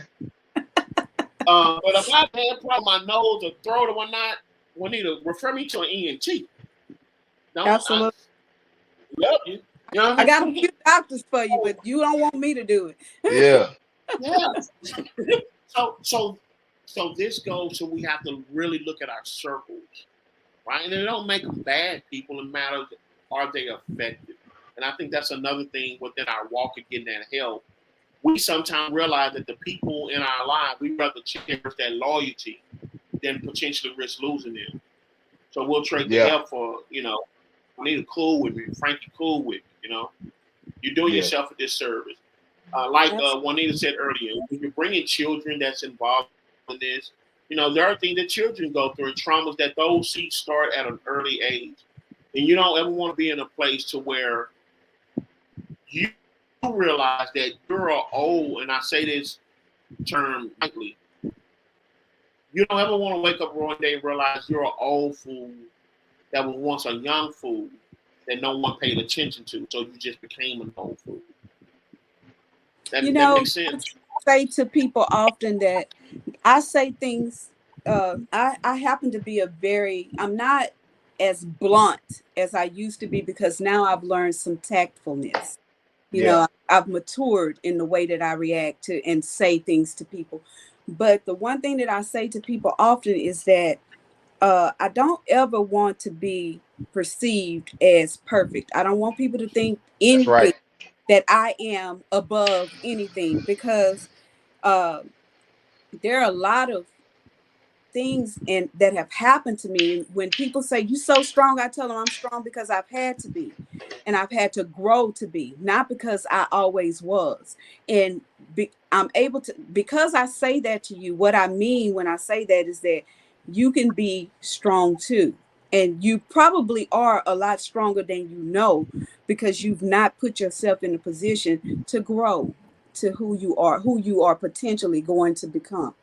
That's what I said to this young lady particularly, Yeah. because I just feel like she's come too far professionally for her not to see herself as a strong person, and not to know that you can change the trajectory of your life and the life of your kids. It doesn't have to be a repeated cycle. This doesn't have to continue. And with the young man, I tried to explain to her that not only was I a single parent, but my son is a single parent. And so I have impressed upon him that there are a lot of things that you're going to have to explain to your son, whether you want to whether you want to explain it to him or not. Or There are some not. Yeah. things that you're going to have to let him see and have to let him know in order for him not to repeat them. Not for him to be Mm-hmm. able to see and think a certain way of you, or think, less of you, but because he needs to know those things so that he don't repeat those things himself. Yeah. Right on. Right on. It's called being human. At the Being end of the day, human. it's called being human. Human comprises of making good decisions and bad decisions, but it also comprises of recognizing those bad decisions and improving on them. That's a whole process. That's a 360 circle, like you said. As long as we're living, hopefully, we're going through that 360, right? And so as we bring in people in our lives, we choose what type of people we allow in our circle. I put some on Facebook about that today. Having access to you is a privilege, not a right. You know, when you operate on that level, you pick and choose what season I am in. Frankie don't have to be in the same season I'm in. But if Frank is not contributing to my season, no Then he disrespect, may Frank, not but need to be a part of that. Yeah. I gotta own this, right? And I think that's something for us who are so used to judging people, looking at the next person. Like, own your space. You'll be surprised how many people learn from you that you never speak to, never talk to you, never know your name. We have to get to the point where we normalize getting help. This prideful thing, again, to where I've done it on my own. No, I'm a believer. God's grace has been very sufficient in my life. There have been Absolutely. times where it was nothing to do with me. It was Nothing. literally, God, I don't know. And He Raising sustained me two enough. boys. Look, Raising two hey, boys. let's, Nothing. Man. whatever faith is, hey, no disrespect, but I know for me and mine, there were just some things I just had to fall on my face and be honest. I cannot do this by myself. By myself. I'm just gonna be punished. It's not an excuse. You know, people, you can do anything you want to. Wake You yourself can. up and put a breath on Yeah. yourself. Do that. Yeah. I promise you to do that. When your loved one on their bed, put the breath of life back into them. Do Yeah. that. Give them 5 more minutes.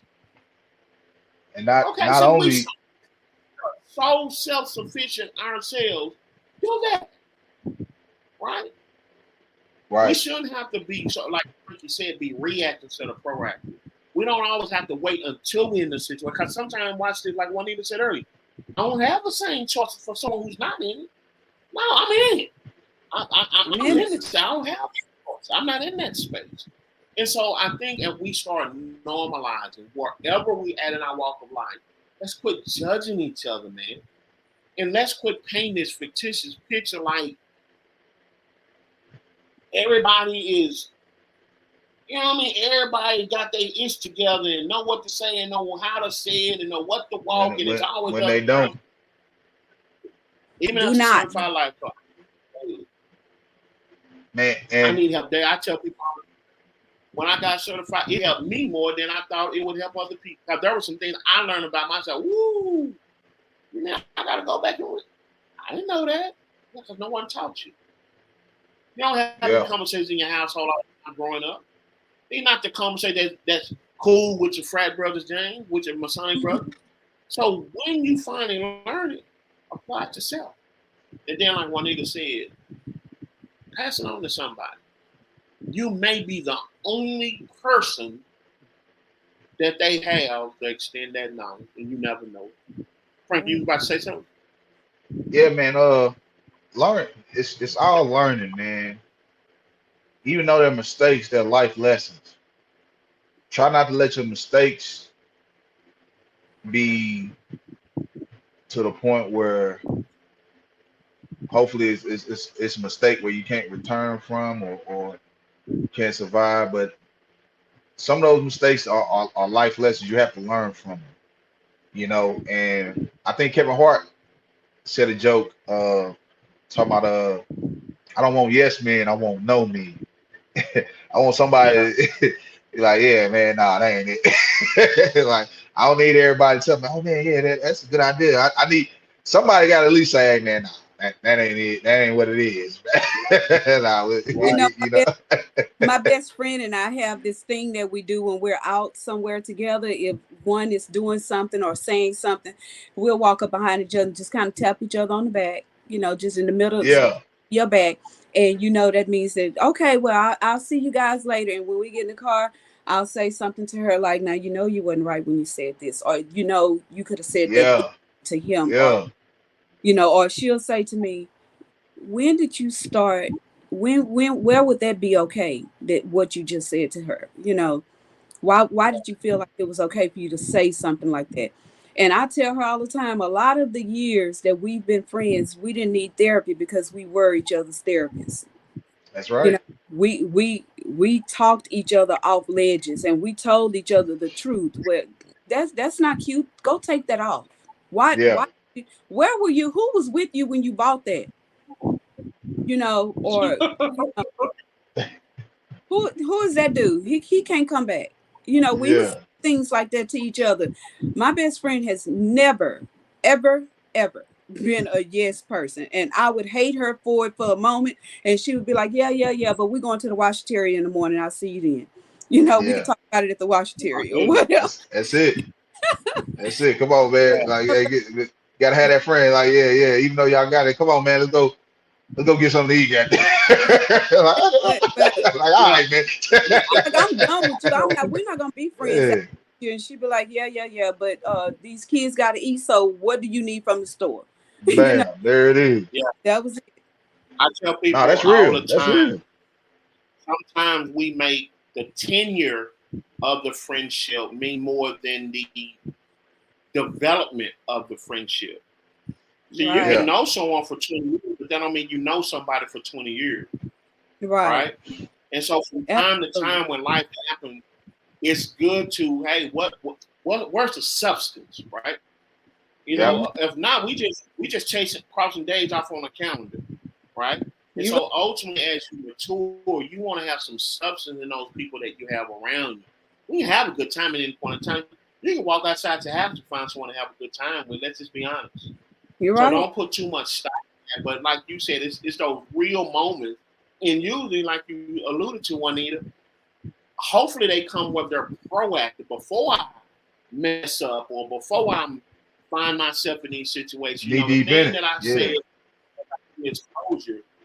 Not again, and this is, and I want to keep this in proper context, not judging those women you share, but I do sit back and wonder as a listener to the story, what if you were the only person that cared enough to pour into them? Think about it in context, me going to work and reaching out to a coworker. How many people did I pass for whatever reason? Right. Whether they shared, didn't share. That's sad within itself. And I think sometimes we don't realize you very much well could be that only person. While you're sitting there judging and passing judgment and what I wouldn't have done and comparing and contrasting. What if God just put you in the way to observe, not to judge, but you that one? Hey, Frank, it's your turn. bro. And that's what I was gonna say that too. Like, man, sometimes because we was talking about how people don't like sharing their stuff and doing this and doing that. Sometimes you have to wait. Sometimes that person in need helps the person that doesn't really want to speak on their situation a lot. And it's like you said, God might have put that hurt person in your path because guess what? God know, hey, yeah, you've been through that. Let me slide this person over here. And now you're willing to come out your comfort zone and help this person because now you see, like, okay, I'm not the only one going through this. Absolutely. That is And Story of my life. both of y'all help each other.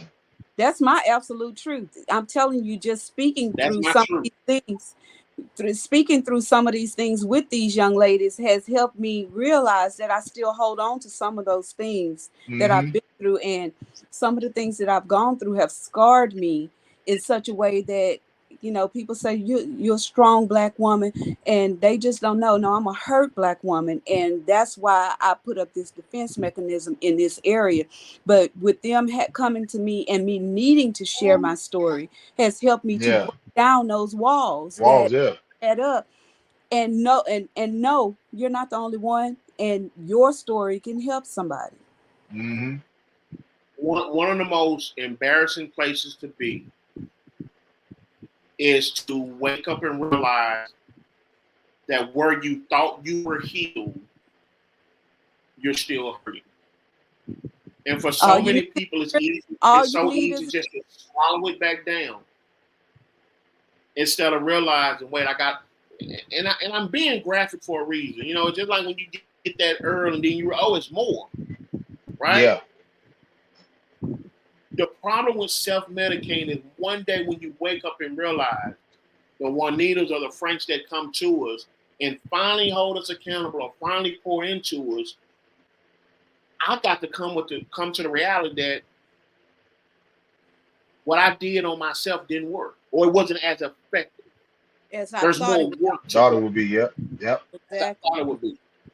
And so many people would rather choose, and unfortunately, well, at least I'm not like that, because they distance themselves from it, looks wise, Yeah. that means I'm better.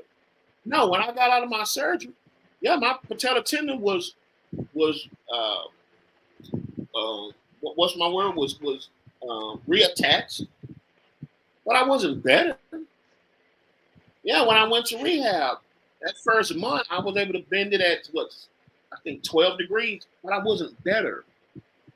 I say all that to say, allow us to process our healing process, and like Juanita said, it could be ongoing. I'm sorry if you can't accept that from me, you don't need to be in my circle in this season. I don't have to be okay because you demanded or you faking you're being okay. So that's when I came to a realization that guess what? That young lady with those 4 kids, guess what? She has 4 kids.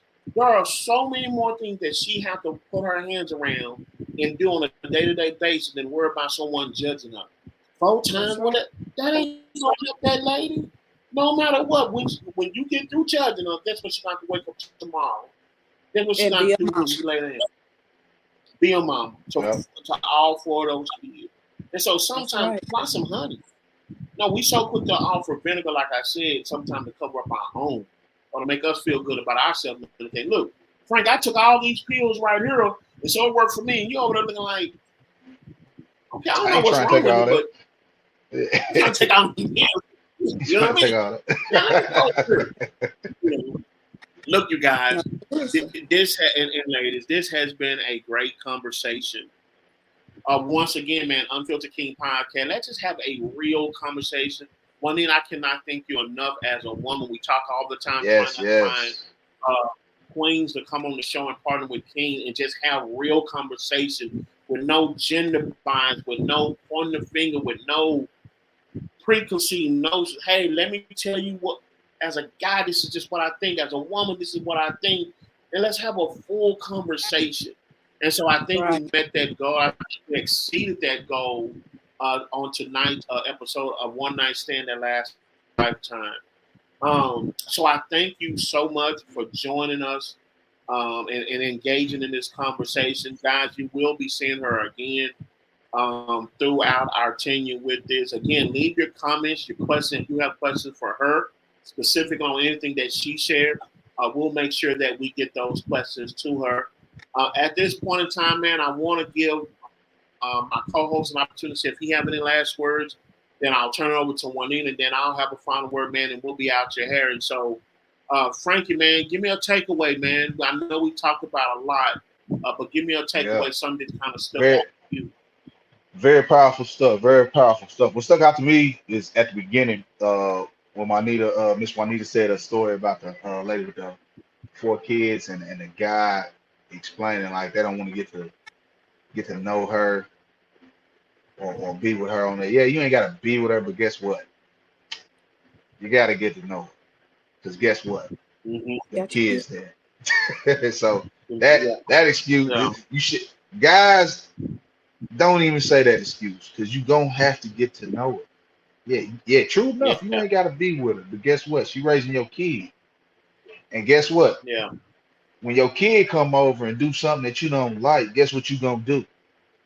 You gonna figure out why he doing that and why she teaching it. And guess what that is? Getting to know now her. You gonna finally get to know her. and you gonna finally realize, like, God damn, yeah, man, maybe I should have vetted this properly. You know what I'm saying? Yeah, you ain't gotta be with her, but guess what? You do gotta get to know her. You know what I'm saying? And with this generation, it's a lot of co-parenting, talks about co-parenting, this and that. That's cool. You know what I'm saying? Try not to get so far out of sight where y'all lose the kids in this. Because again, y'all brought this person into the world and y'all got to help this person learn, achieve, and thrive. So when they get older, they can be coherent and productive citizens.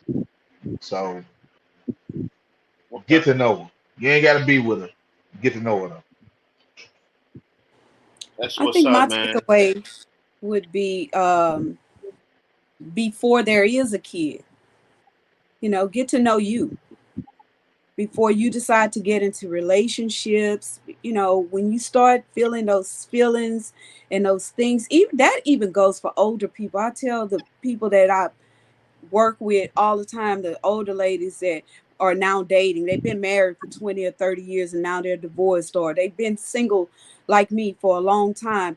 I tell them I did the work to get to know myself so that I would know what is your deal breaker. There are certain things that you have to know that you just will not deal with, period. And then don't do it. Don't deal with it. Don't accept it. Don't say, well, at least he, or maybe. No, if it's a deal breaker, it's a deal breaker. So get to know those things about yourself first before and heal before you enter into another relationship where you're just gonna leave the breadcrumbs from the last relationship, because they come up in different faces, they look different, but it's still the same things that you're dealing with until you heal. Good stuff right there, man. Wow. Like, where do I come in after that? Allow people to walk their own journey. Ooh, that's good. Everyone's journey doesn't have to look like yours. Everyone doesn't have to learn at the time you've learned. Everyone will not heal at the time you heal. And everybody won't have answers that you may have gotten early on to make a different decision than they have. We all walks in progress.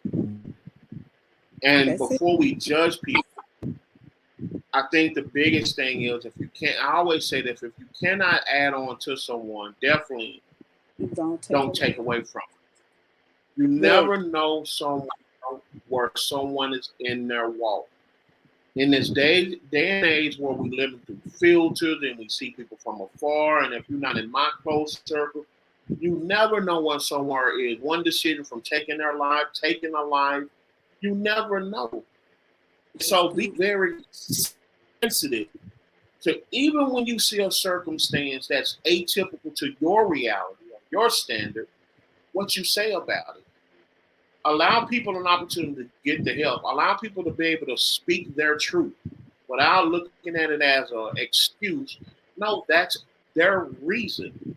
And then something like Frankie said, understand where we can help people and where we are limited. And where we are limited, if we really genuinely care about people, afford them the right opportunity, point them in the right direction. This day and age where all of us have one of these, we're one Google away of finding the help that we need. And not all of it, like we've identified, is something that we have to pay for. And so I think that's the biggest thing, man. It's like, let's get back to normalizing that we're not perfect. We're not the reality that we turn on social media, picture perfect and, we somewhere living our best life. That's not everybody's reality. I know not mine. And so when it comes down to where I just have a human moment, even if it's a mistake I caused myself, like Juanita said, let me own it. Let me learn from it. But more important, allow me my process without you indicting, right? Right. So that way I can do some learning, I can do some healing, and I can know what that actually looks like. If that's short term, hey, that's good. But if that's something I have to manage, then guess what? Let that be that also. You guys, again, this has been a great one, a one-night stand that lasts a lifetime. This is the Unfiltered King podcast. We'll be able to see this episode on our YouTube page. Again, just YouTube, Unfiltered Kings podcast. Make sure you are following us on all social media platforms. We're on Instagram. We're on, what's the other one? TikTok. I believe Facebook, we're on TikTok. TikTok. Well, we have a page, man. If there are any ideas that you have that you want us to do topics on and shows about unfiltered between men and women talking to each other, if you would like to be a guest, by all means, hit us up, man. Our email is unfilteredkingpodcast@gmail.com, or you can inbox us. We would love to have those show ideas on the way, man. We just want to have an authentic conversation between men and women. Again, Juanita, thank you so much for being a part of this. Congratulations to the grandson again. I know Thank you you came guys. straight from the. No problem at all, man. And the granddaughter. Yeah. It's been great. Say it again. Thank you so much. And the granddaughter. On the way. On that too. On the way, yeah. No, it was great having you. Seriously, man. A lot of time when we came up with this inception, man, we realized like a lot of these conversations, we just need a woman's voice, right? I think that's a whole another show. We try to have these conversations, they're meaningful. But if we're only just having it with our gender, what are we really learning? Right? The whole goal is how we operate with different genders. Frankie, man, thank you for being here. As always, man, Carlos, I hope everything is well, man. Hopefully he'll be able to join us on the next episode. So, Frankie, thank you for being here. And you guys, that's all we have. Again, Unfiltered King podcast. You guys have a great night, and we'll talk to you later. Good night.